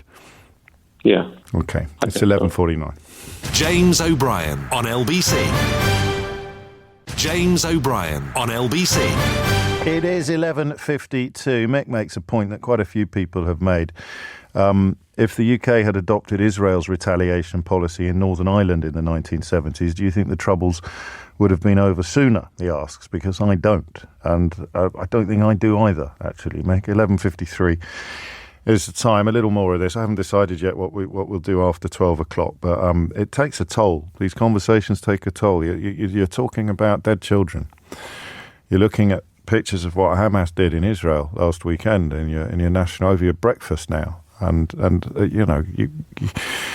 you can be as thick-skinned as you want, but if it doesn't affect you, there's something wrong with you. And yet again we come back to this question of whether or not we're now embarking upon a period of escalation that will be worse than what has gone before. It will be. In terms of the simple body count, the casualty count, it will be worse. So how does that make things better? Jason's in Belsize Park. Jason, what would you like to say? James, hi. Yeah, I guess I just want to add, look, I think the question is very troubling. Of course it is. And I think you've tried to reflect it very fairly. I think, one answer, there's many answers. One answer is, how many is too many? Perhaps an answer is as few as possible. Another challenge to this question perhaps is one you could apply to any conflict anywhere in the world. How many lives reflect the validity of that conflict? And I guess the answer might be different depending on the context of that conflict. And that's why this question depending on becomes a little... On the end game as well, though, and when you have, I mean, the Second World War is a very unhelpful example because it was a clear, or at least in hindsight, a clear battle between good and evil. But you know what the objectives of a military campaign are, and you know how plausible those objectives are. And that, I think, is why this is actually uniquely troubling, rather than something that can be slotted into questions throughout the ages.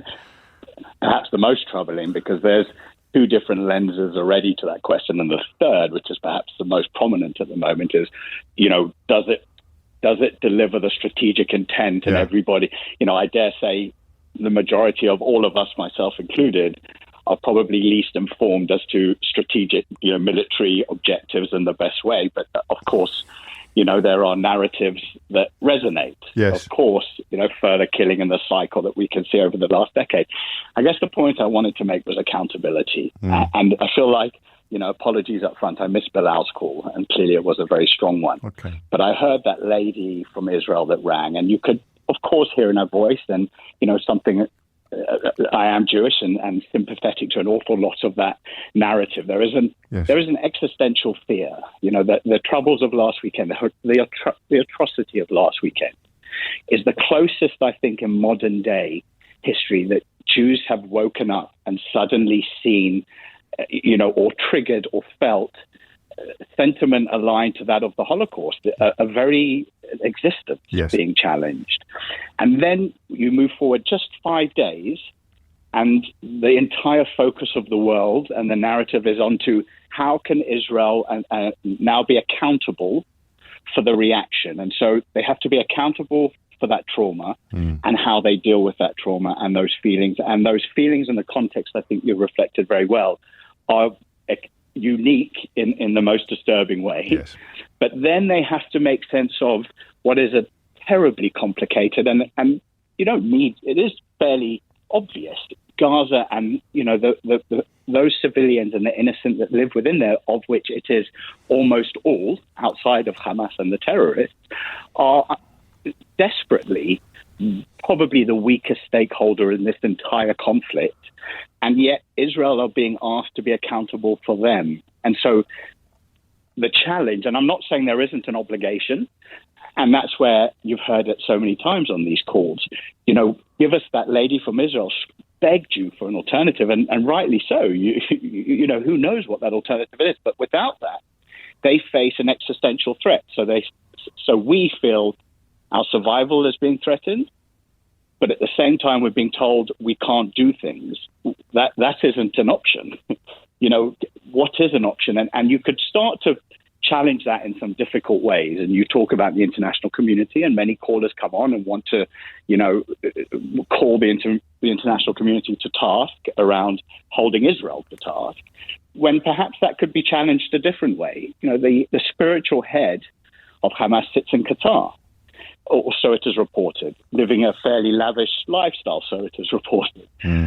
Why is that okay to the international community if we are talking about strategic objectives and trying to minimize casualty and not wanting to put the entire onus on the group of extremely traumatized victims that are only 5 days into, their second worst atrocity in living memory? It might be that maybe the focus needs to take that pressure away from Israel being accountable on all sides. Why aren't there bunkers? Why? And we understand that. Why aren't there bunkers? Because Hamas did not give any of the money, the $1 billion that Qatar gave to them, the $250 million. But the leaflets are telling people to go into the non-existent bunkers, and those leaflets 100% coming from Israel. And I guess of course, with the lack of alternatives, all you can do is hold yourself to a value. Yes, exactly that, Jason, and that's where you've just led me, because this is actually about civilization, isn't it? That's what international humanitarian law is about, and it does feel almost unfair that Israel is being asked to be accountable, and Israel is being asked. I think it's highly unfair. But that's civilization versus barbarism, isn't it? That's right. And so what you're hearing is everybody screaming what they can, which is we're doing everything we can. We are putting up a wall. People scream about the blockade. Well, there was a time not long ago when there wasn't a wall and a blockade, and it was built for a reason, because there were incursions and intifadas that were blowing up innocent civilians on the street. So that went up. They're screaming that blockade and the water and electricity. Well, Israel don't surround Gaza. Egypt, you are keeping very quiet, and you challenge that value. As always. Israel, and why is that? And whose interest is it for them to be quiet? And who's putting pressure into Egypt for them to be quiet? Because Israel are, again, if it didn't happen on the weekend, wouldn't be engaging in this conflict and having to have this discussion. But you talk about values. And this is a gross hyperbole, but it's almost to reflect this. If I hyperbolize it, it's not a stretch of the imagination to think very quickly with the superior military might. Yes. Israel could probably create an enormous 24 hours that would solve that if you're looking for a strategic goal of there being no more Hamas or an infrastructure, they could wipe out Gaza in 2 minutes, right? But there are values. And one of those values is to send in a land army. And they know, and we know collectively, that that's going to bring on a further series of traumas and deaths of Israeli citizens. And those are difficult discussions where we continue to hold our hand up and say, well, we dropped leaflets, we fired dummy rockets, we send in our army to try and minimize. We're not suggesting that one life is more important than the other, but we are suggesting, faced with existential threat or no alternative, and at the moment, after this weekend, we feel no alternative. And I feel like that's at least a healthier context, because there isn't an answer. So you see it at all the calls. It doesn't matter what question you ask. And, LBC over the last few days have been wonderful in posing and challenging and trying to be balanced. But despite the question, 90% of the callers are just saying what you've said today. It's an atrocity, but. And then they need to get the free Palestine. Or on the other side, we drop dummy rockets, and what more can we do? Well, that's so why the question is a little irrelevant. Well, we could have that conversation another time, actually, because I put quite a lot of work into getting the questions right, and I like to think the quality of contributions that you've just demonstrated is a consequence of getting the questions right, rather than talking about Wembley or whether the BBC is using the right language. You ask questions like that, I don't get calls like yours, Jason. Is my sort of very, very brief professional defence, but you're right, and I needed to hear what you had to say. I think everybody did. It's not a zero-sum game, is it?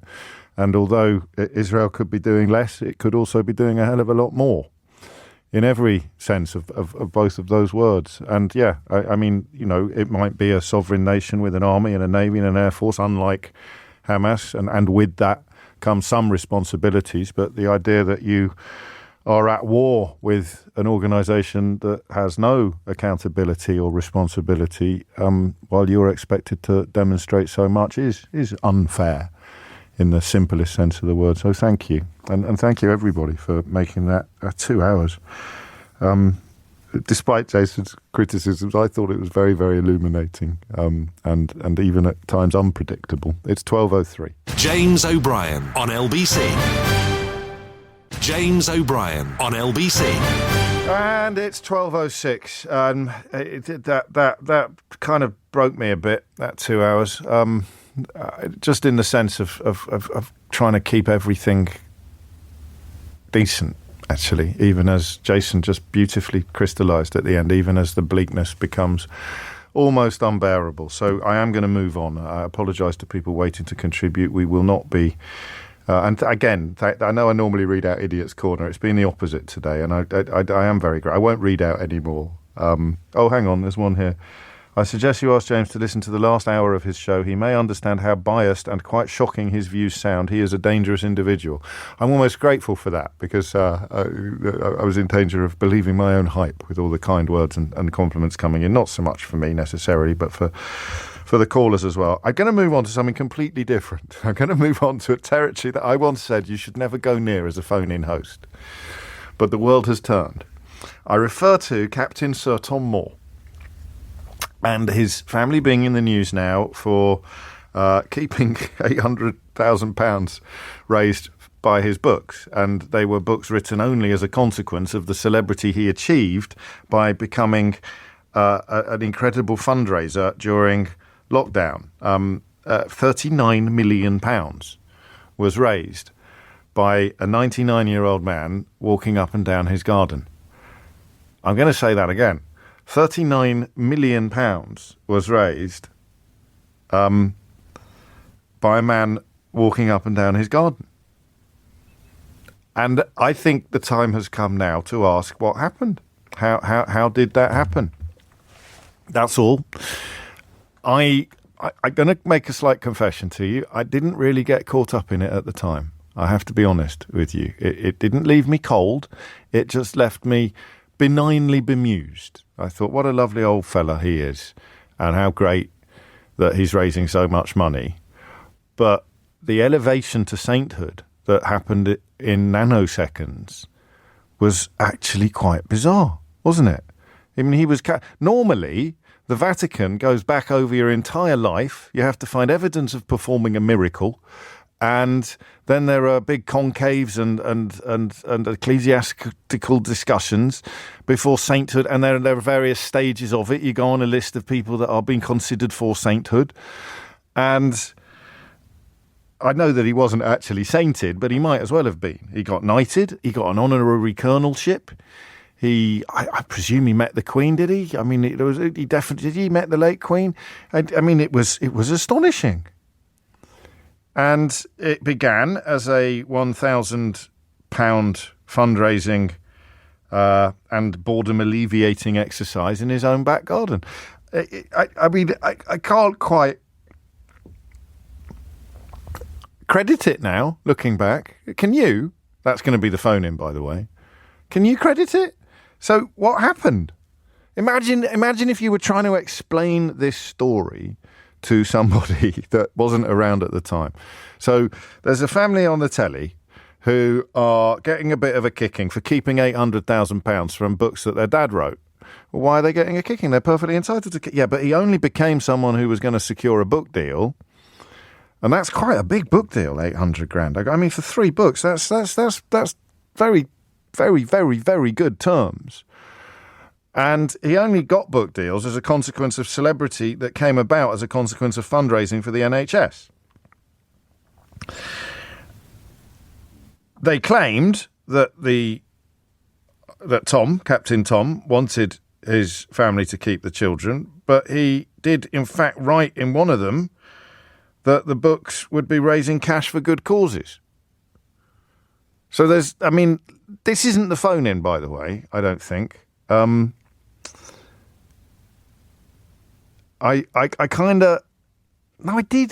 think you're right. You're reminding me actually of a couple of things. I did find it very moving in a sense at the time, although also confusing. It was also very confusing. What I want you to do is explain to someone who slept through it all what happened. 0345 6060 973. That's it. That's all I want you to do. Why did this man capture the imagination and the affection of the nation in such... Did we speak to his grandson? Didn't his grandson ring in? I think his grandson rang in, actually. So we did talk about it at the time. What happened? What was it about this man and this process that was so... What's the word?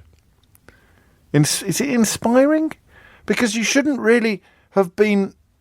Well, I don't know. I genuinely don't. I cannot explain it now, and yet you're reminding me that at the time, actually, I wasn't quite as immune to the. Could we call it a madness, a fever? Do you know what tulip fever was? There's a great book about it by an author called Deborah Mogach. But tulip fever was just this really weird thing in Holland. I forget exactly when it was, 16th or 17th, so it may have been a bit later than that. And everyone suddenly went mad about tulips. And I think it got turned into a film, didn't it? 17th century Amsterdam. The tulips suddenly started changing hands. A tulip bulb started changing hands for the price of a decent-sized home, the price of a decent-sized house. And everybody got caught up in it. And then suddenly it stopped. And everybody was no longer caught up in it. And people looked back and thought, why the heck did we spend the price of a small house on a bloody tulip bulb? What was it about Tom Moore that touched, that's the word I want, that touched the nation on a scale that in retrospect is actually quite hard to believe? 0345 6060 973 is the number that you need. There it is. And I don't want any... poo-pooing or sniffing. I think that his daughter and her family are in a slightly uncomfortable situation. I don't know why they gave a television interview last night, and I know there have been some discussions surrounding the improvement to their fortunes that followed the elevation of their granddad and dad to the sort of status he enjoyed before his death. But I don't necessarily want to look at that side of things. I think I want to look at this. I think I just want you to tell me what happened. 0345 6060 973. And part of the reason we're doing this, which I grant you is not the most important conversation to be had, is because I'm shattered.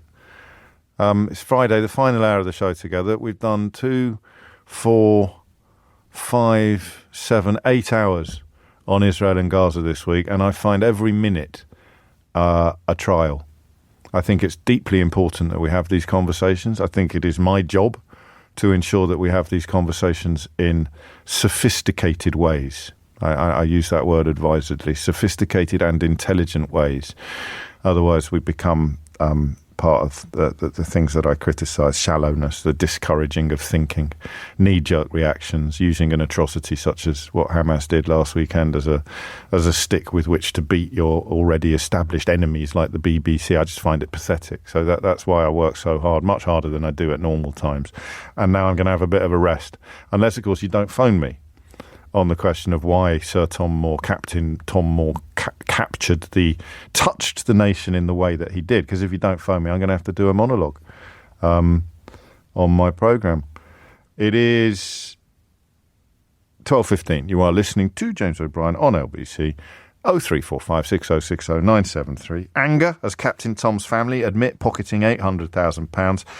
Question occurring to me as a consequence of this fella's experiences being back in the spotlight is what happened? How did a man who was nearly 100 raise £39 million by walking up and down his garden in the middle of an unprecedented period of British history? Just give me your answers to that question. The time is 12:15. James O'Brien on LBC. James O'Brien on LBC. 18 minutes after 12 is the time. There is a slightly cynical angle to take on this as well, which is it doesn't matter what the story is. The nature of this country at the moment is eventually it will become a controversy. Do you know what I mean? It doesn't really... whatever it is, it'll be turned into a kind of... There's too many chat shows. I know I present a talk show, and my broadcasting career began on one of the very first sort of programmes that just invited dubious celebrities to argue with each other on the telly every morning. But there's too much of it now. Everything's treated as an argument. You've got to get and that I think lends itself to the desperate search for outrage or offence. And now they've found it with Captain Tom Moore's daughter, who trousered £800,000 worth of... I mean, that's not the topic at the moment. It might bleed into that topic because it's a bit rum, isn't it? Really? But that's not what I'm asking. I'm asking how this old boy could capture the imagination of this country to such a... I nearly said ridiculous degree, but that sounds like I'm mocking it or disapproving. I'm not. I'm just confused in retrospect by what happened to us all, myself included. 0345 6060 973. James is in Brittany. James, what would you like to say? Hello, James. Hello. Well, it's an interesting thing. I was asking throughout the whole episode exactly the same question that you are, and I think, I mean, to me, it goes back to a nostalgia that I was going to say the British, I'd say the English have for the Second World War, and the connection. Many English people have some family connection with the Second World War. People of my generation, maybe even people of your generation, it could have been uncles, grandparents, all of that. And that connection is very, very important to people. And it's lost. There are very, very few living survivors who fought in the Second World War. Tom was one of them, and I think that's what people are grasping onto. It's almost like a personal connection with part of people's culture, heritage, all of that. Yeah. Now, I don't feel it. It didn't touch you, though, did it? Don't get it. No. And do you know what the reason for that would be? What? Well, I was wondering if you'd find it. We don't have it. Because of our Irish heritage, we don't have this nostalgia and connection because our grandparents, for the most part, were not fighting. They weren't involved. Ireland was neutral. And it's one of the things. I think your family history is a bit different from mine. My grandparents were here. My granddads were both in protected professions. They could easily have gone to war. One was a copper and one was working in a steelworks in Sheffield. So it was.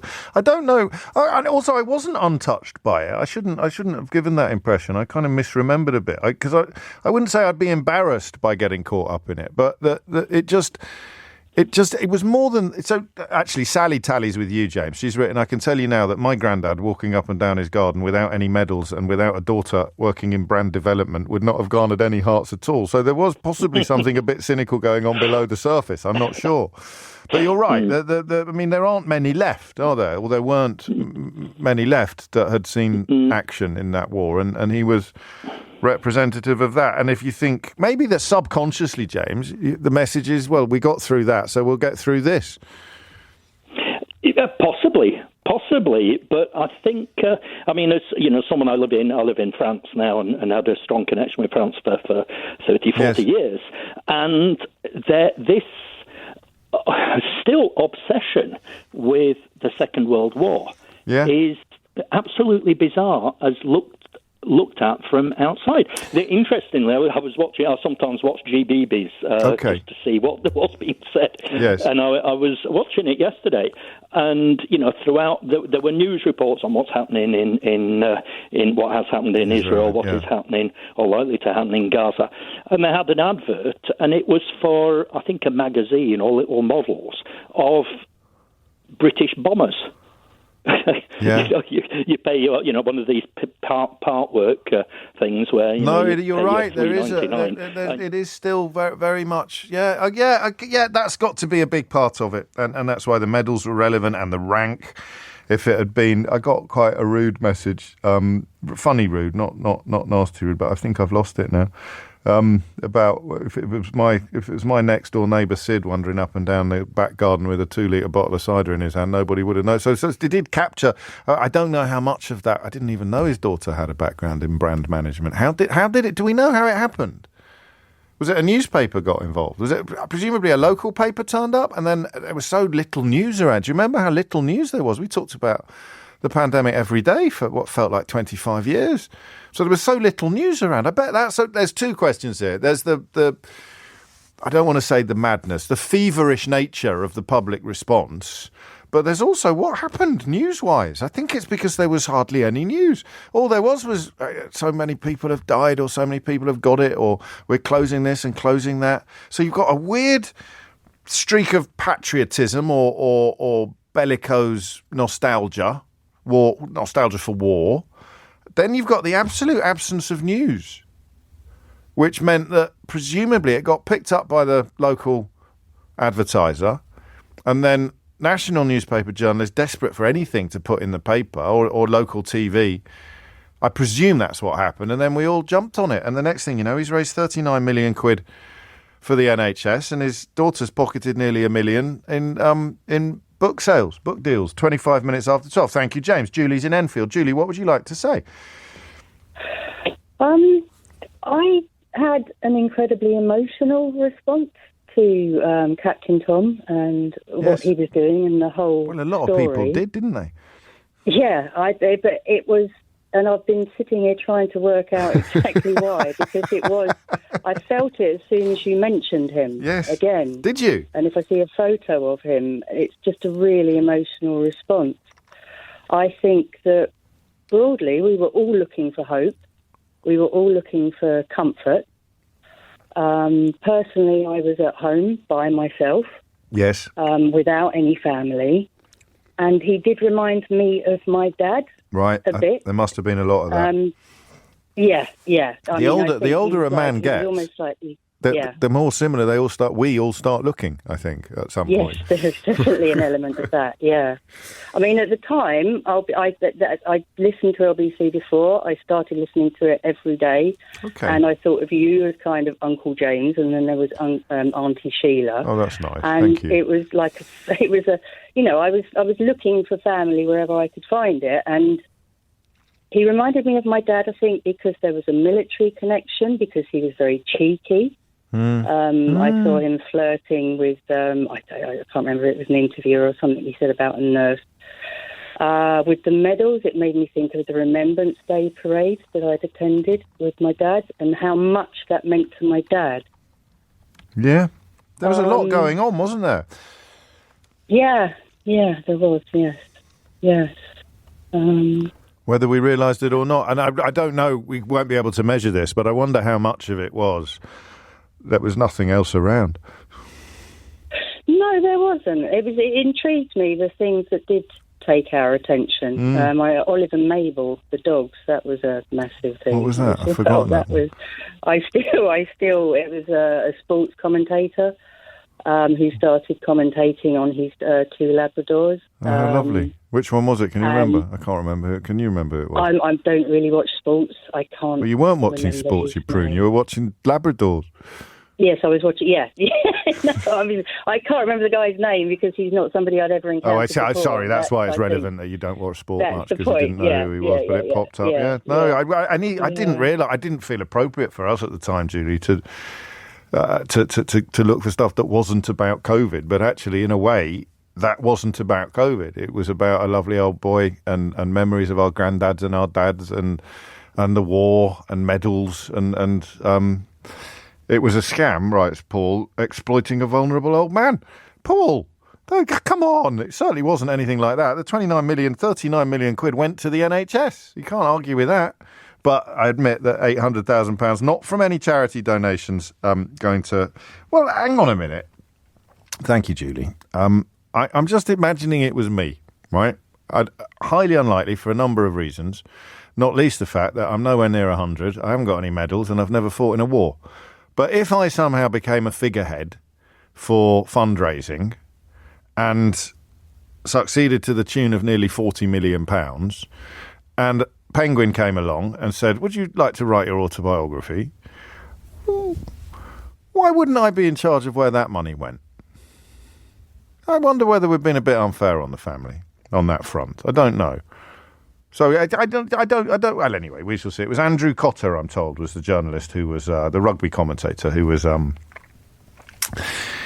providing commentary. That passed me by, I think, at the time. Although it's a bit of a memory hole, that whole period. Actually, it is a bit of a memory hole, isn't it? It was not the things you can't remember until someone reminds you. And I'd forgotten his grandson rang into the programme. I thought we'd never gone near this as a conversation because it seems so strange. But I'm being assured by lots of you that I was completely caught up in it, just as everybody else was.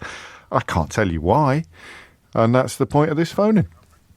Tim Humphries is here now with your headline. James O'Brien on LBC. James O'Brien on LBC. It is 33 minutes after 12. It is, I mean, I thought Julie's call was particularly interesting. You're sort of still feeling it now because I'm finding it a little hard to remember what it was that moved us all so much in the context of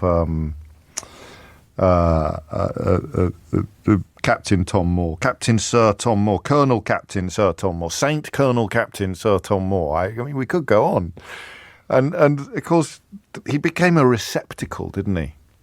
Because walking up and down your garden, even if you're very old, it's not that impressive. It's not that big a deal. So he became a receptacle for something. He became whatever we wanted him to be. We were putting things in him that were about where we were, the war and our granddads and our fathers. That's the thing. It really does not make any sense at all. Diane is in Southampton. Diane, what would you like to say? Hi, it's the first time I've phoned in. Well, welcome. Better late than never, Diane. When you asked the question, yes, I thought, I think I know what that was for me. And then listening to the previous caller about that emotional response, that kind of also solidified what I was thinking. Yeah. Is that in that context, we were all at home in our gardens, if we were lucky enough to have one, a lot of people on their own, banging pots and pans and desperately trying to make a connection with other people. But also in the context of a lot of our older generation were really, really suffering at that time. They were isolated, even more than most of us, extremely vulnerable. A lot of them were dying and dying alone. And he became kind of representative of that generation. Yeah. And we were also all concerned about the NHS and about the staff and their ability to cope. And it just joined those things together as a kind of symbol for what we were going through at the time, I think. And so, I mean, in a way, he was just in the right place at the right time, wasn't he? In a sense, because it somehow. So, what was it about the walking up and down the garden that captured us, or is that irrelevant to the story? It was I think it's whatever he'd have been doing, whatever propelled him into the news. It wasn't about what propelled him into the news. It was about what we thought he was when he ended up in the news. Yes, and what he represented, I think, for us at that time. He was like a human embodiment of the "Keep Calm and Carry On" posters that were popular a few years ago, wasn't he? Yes, and I think also around that time the Queen had made a speech, hadn't she, saying "We will meet again." And that was part of evoking that sort of bygone era where we're all in it together and, we'll overcome all this. Yeah, exactly. So, that's what I thought it was. I think that's beautifully put. It was a representation. No, I like that. So why have you never rung me before? Well, normally because I'm driving, which I was, but I have managed to pull over. Well, thank you, I'll phone you again. I look forward to it. I'll get more political next time. I can't wait. There you go. I don't think there's much prospect of politics coming in too hard on this particular conversation, except, of course, to say that the government were making such a pig's ear of everything that seeing Captain Tom as a survivor of the Second World War was a reminder that this too shall pass, perhaps. I don't know. Drive carefully, Diane. 12:37 is the time. Someone takes that point here. Will in Brighton. Major Tom touched the nation. He's not Major Tom. That's ground control, mate. That's David Bowie. But Captain Tom touched the nation because we've all lost faith in the capacity of the Tories and the NHS to look after us. I hadn't. I mean, we were clapping on our doorsteps every Thursday for the NHS, mate. What are you on about? His appeal was that his actions were the obverse of the callous cruelty of modern laissez-faire capitalism. If you say so, Will. If you say so. For me, says James in Ramsgate, Captain Tom was the nation's granddad, playing the piano in the strangest manner. I added that, not him. He seemed completely honest, kind, thoughtful and selfless. Maybe he seemed like what we all want to be. Oh, that's very nice as well. And Mark in Epsom says, remember, James, we thought at the time that we might be stuck in lockdown for years. We thought it might be our lives forever. Captain Tom tapped into our already on the edge emotions and, like the last remaining grown-up in the country, told us that everything would be all right in the end. I think there's some truth in that. Here it is, the one I couldn't find earlier. Captain Tom had the gravitas of being a war veteran. If my neighbour Sid had walked up and down his garden clutching a 2-litre bottle of cider, nobody would have given a monkeys. I think that's probably true as well. 12:38 is the time. Pip's in Epsom. Pip, what would you like to say? I think everything that everyone's saying is all correct. It all factors in. I think we've begun to forget, thank God, the insane levels of everything that we were going through, insane level of anxiety about everything. And also, I think it's a real loss of control of our lives, James. We had no control over our lives. We couldn't see anyone. We couldn't go out. Yes. Work and life and everything was disrupted.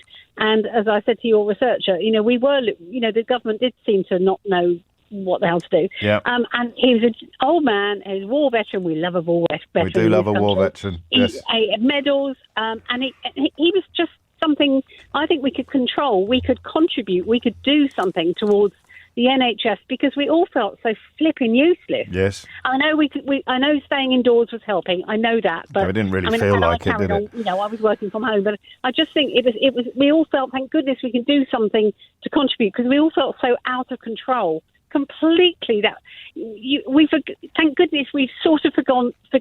Oh gosh, I've lost my words. We've forgotten the element of powerlessness we had, and it was just so frightening. Yes, I mean, to sit here 4 years later, it was so frightening. 4 years, 3 years, I can't even lost track. We couldn't go out shopping without. But none of this works. This all works.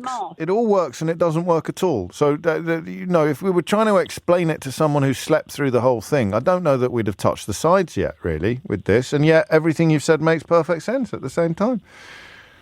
I mean, that's the only reason I can think of that I actually used to watch the one show and enjoy it. There's no need to be rude. I'm a big fan of the One Show. 12:40 is the time. Just a short note on Captain Sir Tom Moore from Pradeep, who says Bedford Hospital have created a little garden and monument in his memory, right in the front part of Bedford Hospital. That's nice, Pradeep. Thank you for sharing that.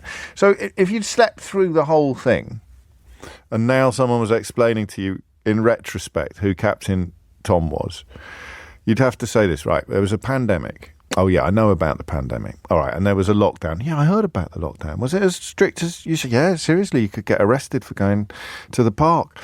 And we were all living in lockdown. And then somehow this fellow turned up who used to be a soldier. Okay, all right. He was 99, or possibly 98 when it started. He was a very old soldier, captain. Okay, yeah, and what happened then? Because, he decided he was going to raise a few quid for his local hospital by walking up and down his garden 1,000 times, was it? With his frame, his walking frame. Oh, that's nice.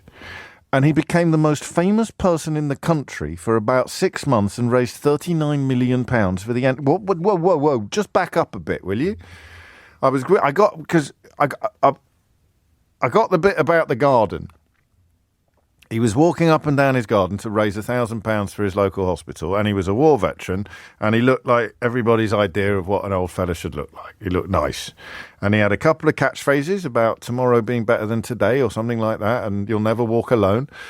And then there's this jump, isn't there, in the narrative arc, in the story. There's a leap from, and there he is, off he goes, walking up and down his garden. God bless you, Captain Tom. God bless you.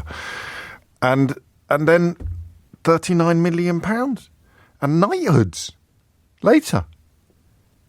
That's the bit that I think you'd struggle to convey to someone who'd slept through the whole thing. Andrew's in Peterborough. Andrew, what do you reckon? Yes. I find it interesting you say your memory fails you to a degree, because I think we all have short memories on these sort of things, yes, especially with something as extraordinary as that. Because let's not forget, many of us were stuck at home. Yes. Those that were working in extraordinary circumstances, with masks and barriers between us, etc. Yes, that's true. We had friends or family that were either severely ill or dying. It was, as a previous caller said, it was an incredibly emotional time for everybody. And what Sir Tom did, he created this, he was a conduit between ourselves and the NHS. And what was mentioned earlier about his daughter being in brand marketing, it's almost as if she had a hand in it. And he was labelled a representative of the NHS. Yes. We saw them with inappropriate PPE. The government was doing very little to support them, yet they were working for us through that extraordinary time. And it was an emotive occurrence, and everybody gave money to him because he was a great communicator. Was he? We wanted to give to the NHS. But just back up a bit. Was he a great communicator? Well, I think so. He really? got his like Stephen Fry is a great communicator, or Sheila Fogarty is a great. Are you sure he was a great communicator? Well, what I'll say is he got his message across. He did. And the times that he was interviewed on the television by local and national news, everybody listened. Everybody watched, and he enthralled people. And I think it was probably something to do with his position in the forces. Well, definitely. Like our texter said, there's no way that if your neighbour had just done it in his tracksuit, it would have got anything like the attention. What are you doing, Bob? Just walking up and down a garden to raise money for the local hospital, James. Oh, I'll phone the news desk. Just wouldn't have happened, was it? So he needed the medals. His position. But that sounds weird now. Doesn't his position in the military, he had a gravitas. People took notice of it. Yeah, but that sounds weird now, doesn't it? Without realising it, because now at some point in this process, Andrew, someone said to him, "Oh, what are you doing, Dad?" "I'm walking up and down the garden." So I'll put your medals on. What? Hey, look. Excuse me, it all sounds extraordinary now. And the cold light of day after the event, it's everything. It's almost, you mentioned if somebody had slept through it. Yeah. It's almost as if the whole thing was a dream or a nightmare. I think there's and we've woken up and we say to each other, did that really happen? Well, okay. Did Captain Tom have a number one hit single with Michael Ball during the pandemic? Yes or no? Yeah. Did he? No, answer the question. I'm just proving your point. Is that true or false? Well, I think it might be true. I've got no idea. Someone just texted it to me. I don't know whether they're joking or whether but it proves Andrew's point, doesn't it? Did he have a number one hit single with Michael Ball during the pandemic? I'm saying true. James O'Brien on LBC. James O'Brien on LBC. 12:49 is the time. I'm talking about that bizarre period of our shared history. The COVID inquiry now is looking at some of the WhatsApps that it's managed to get hold of. I can't remember, which is symptomatic, really, of the state of the media, isn't it, and the state of the nation, whether Sunak and Johnson ever actually handed over theirs. My memory says they didn't, but they've got hold of some. And they're looking at an exchange between the Cabinet Secretary Simon Case and Lee Kane, who was head of communications at Downing Street, one of Dominic Cummings's key people. And this appears to suggest that it was Johnson's fiancée, now wife, Carrie Simmons, who was running the show, as opposed to Dominic Cummings. Robert Peston, the political editor over at ITV, writes amazing disclosure about who the Cabinet Secretary, Simon Case, thought was really running the country. It wasn't the Prime Minister, Boris Johnson, or Dominic Cummings. It was Carrie Simmons or Johnson, I forget when the marriage occurred, to sit into the... I was always told, this is a quote, I was always told that Don was the secret PM. The real person in charge is Carrie. We look like a terrible, tragic joke. I cannot cope with this. That's the exchange. And I think this is Lee Kane replying to Simon Case. I know, and she doesn't know WTF she is talking about either. That's all coming out now. So possibly given the madness that was unfolding in Downing Street, the madness that was unfolding in Tom Moore's back garden is not as baffling as it initially appeared to be. 12:50 is the time. Joe's in Windsor. Joe, what would you like to say? Oh, hello, James. I was really hoping you would keep this magical Sir Tom Moore going. We don't want to hear about Boris and his cronies. Well, we've got to find out about what happened. I mean, that's probably why, because Johnson was so awful. That's why Tom Moore appeared so... whatever the word is for the opposite of awful, Joe. No, it's just as you said earlier, and it really kind of touched me. You said, like, you're exhausted. It's been a horrific week, hasn't it, with the news for all of us, especially for news presenters. It must be really harrowing. Yes. And so that's why I was saying it was just so nice to have this little bit of jolly about Sir Tom Moore. Yes, you know? You're right. So I was enjoying it. Try and keep it up to the top of the hour. We'll be all right. I've got a clip of Mary Beard to play in a minute from this week's Full Disclosure, but Sheila will be here in a minute. Don't worry. Okay. So why did he capture? Why did he touch the nation in such a profound way? You know, I was thinking. I mean, I was kind of picking up on what some other people were saying. A, yes, it was emotional. B, it was kind of a bit of like blitz spirit, and he kind of. It was looking at him, this gorgeous, fragile but lovely old man with his medals and his pride. Yeah. But it was a bit like the good old days. You know what I say? That's nice. Oh, it was just taking... Why did he put his medals on, though, when he was in the back garden? I was laughing when you were saying that. That's a bit... I'd never really clocked that before. Put your medals on, Dad. Why am I putting my medals on? I've got to phone the local paper. About matey boy walking up and down his drive with a pint of cider. 2 pints of cider in a plastic bottle, just in case. Okay, you can go definitive on this one. Did he or did he not record a number one single with Michael Ball? He did. I'm sure he did. It was it was that Bluebirds Over. Was it Blue or We'll Meet Again? Wasn't it We'll Meet Again? You're gone. With hope in your heart. And you'll never walk alone. You'll never walk alone. There it is, Joe. Well, that's just ruins it, because I'm not into football. It's not. It's Rodgers and Hammerstein, isn't it, originally, as well? You don't have to associate it necessarily with Liverpool. I didn't know when Mark texted me that. I thought he was joking. And it's, I mean, I have no words really. That got to the top of the charts apparently. The top of the hit parade. I wonder where the royalties went. That's a joke. It's a joke. It's a joke. It's a joke. Joe, take care. We better have a little listen. I've had some lovely full disclosures lately. Susie Dent last week, still available. This week, well, they're all available. Global Player or wherever you get your podcasts. It's an astonishing body of work now, which is a slightly pompous way of putting it. But because you look back over even the last 10, it's just, never mind the last 100, it's incredible. Very, very proud of it. And this was one of my favourites, Mary Beard, the historian. But of course, her career before she became a television presenter was incredible. And probably something you know a little bit less about. Have a little listen to this. I found Latin and Greek very exciting. I also found I was good at it. Okay. And I think when you're in your early teens, there is a pleasure in being good at something. And then you become better at it because you invest more, because you want to shine at it, and then you shine more.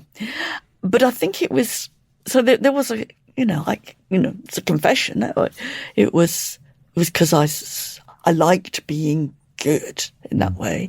But there was also an excitement about the ancient world, which came not actually through reading great classical texts. It came through thinking about archaeology and just thinking about and I still feel this, the sheer excitement of being able to touch the past. Yes. It's wonderful. I can't imagine ever not being excited. But when did that first blossom then? Where did you... Because I know you did some archaeological excavations during the school holidays, which is not a normal pastime. No, really, well, you wouldn't be able to do it now. No. But, back in the day, teenagers were allowed to go and wreck archaeological sites. But it started when I was very little. Did it?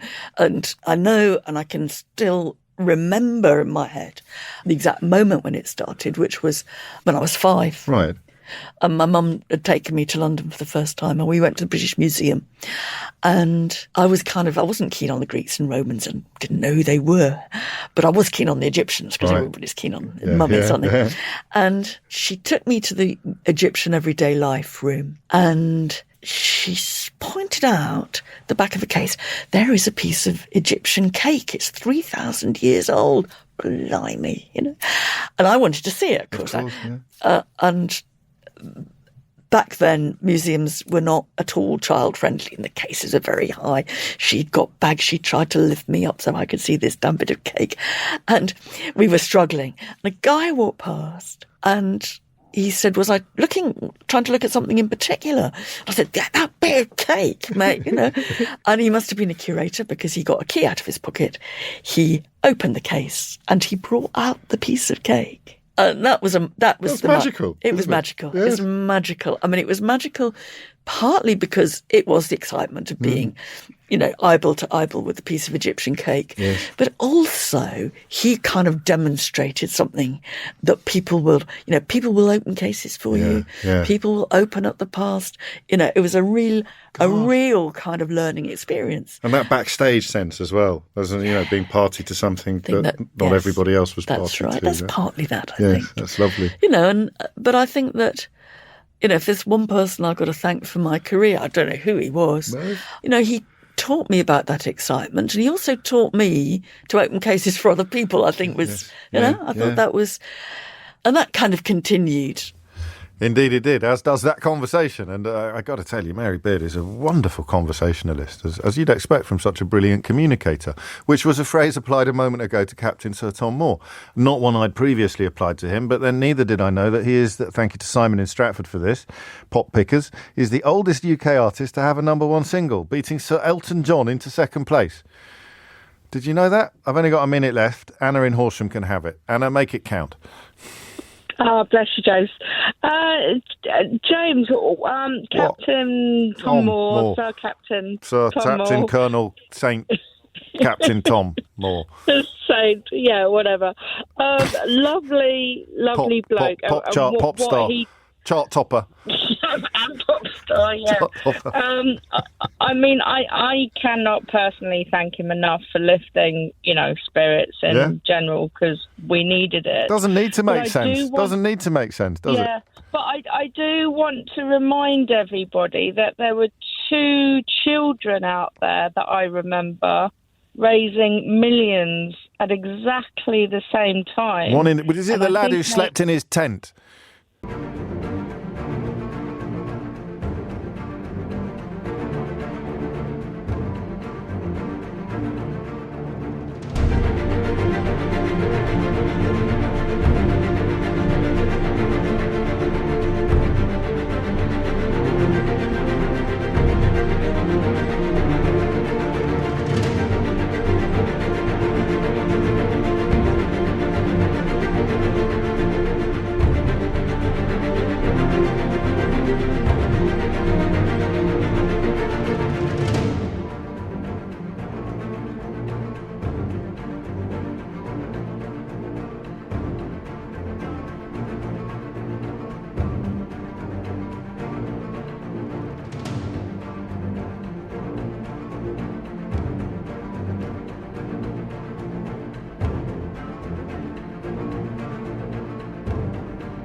One lad slept in his tent. One guy cycled around his garden without stabilisers. And all that sort of stuff. And I remember them getting we were all mad, weren't we? We were all quite mad.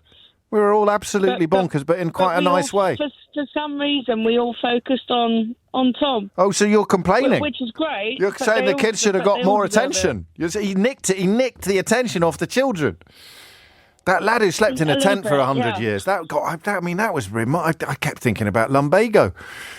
Is that a Madonna song? Last night I dreamt of Lumbago. Anyway, that's it from me for another week. I'm getting a bit delirious. Thank you. What's the maddest thing you did during the pandemic? Just in human terms, not, I bought a kayak. You bought a kayak? Yeah, I bought a kayak. I took it to Runnymede and I swam in the River Thames. Well done. Yeah, I remember saying to my wife, we'll do this, won't we, when we get back to normal? This is such a lovely time. Kayak's in the shed. Kayak's got a hole in it somewhere in the garage. Anyway, if you missed any of today, what was the maddest thing you did? I think it was when I actually had COVID in 2021, discovering halfway through the experience that my downstairs neighbour also had COVID in her entire family. She's Moldovan, he's Russian. And we ended up sitting on the front step together, drinking Moldovan red wine till about 3 a.m. That's nice. It was nice. It's great wine. Are you friends now? Yes, we are. Yeah. Well, there you go, you see. If you missed any of today's show, you can listen back on Catch Up on Global Player, Rewind Live Radio, or enjoy the whole show podcast. You'll also find all LBC shows there to catch up on, and the best podcasts in the world, including Full Disclosure with this week, as you just heard, Mary Beard. Rewind Live Radio on Global Player. Download for free from your app store or head to globalplayer.com. Coming up at 4 on LBC, it's Tom Swarbrick, but now it's time for Sheila Fogarty. Thanks very much, James. James O'Brien on LBC.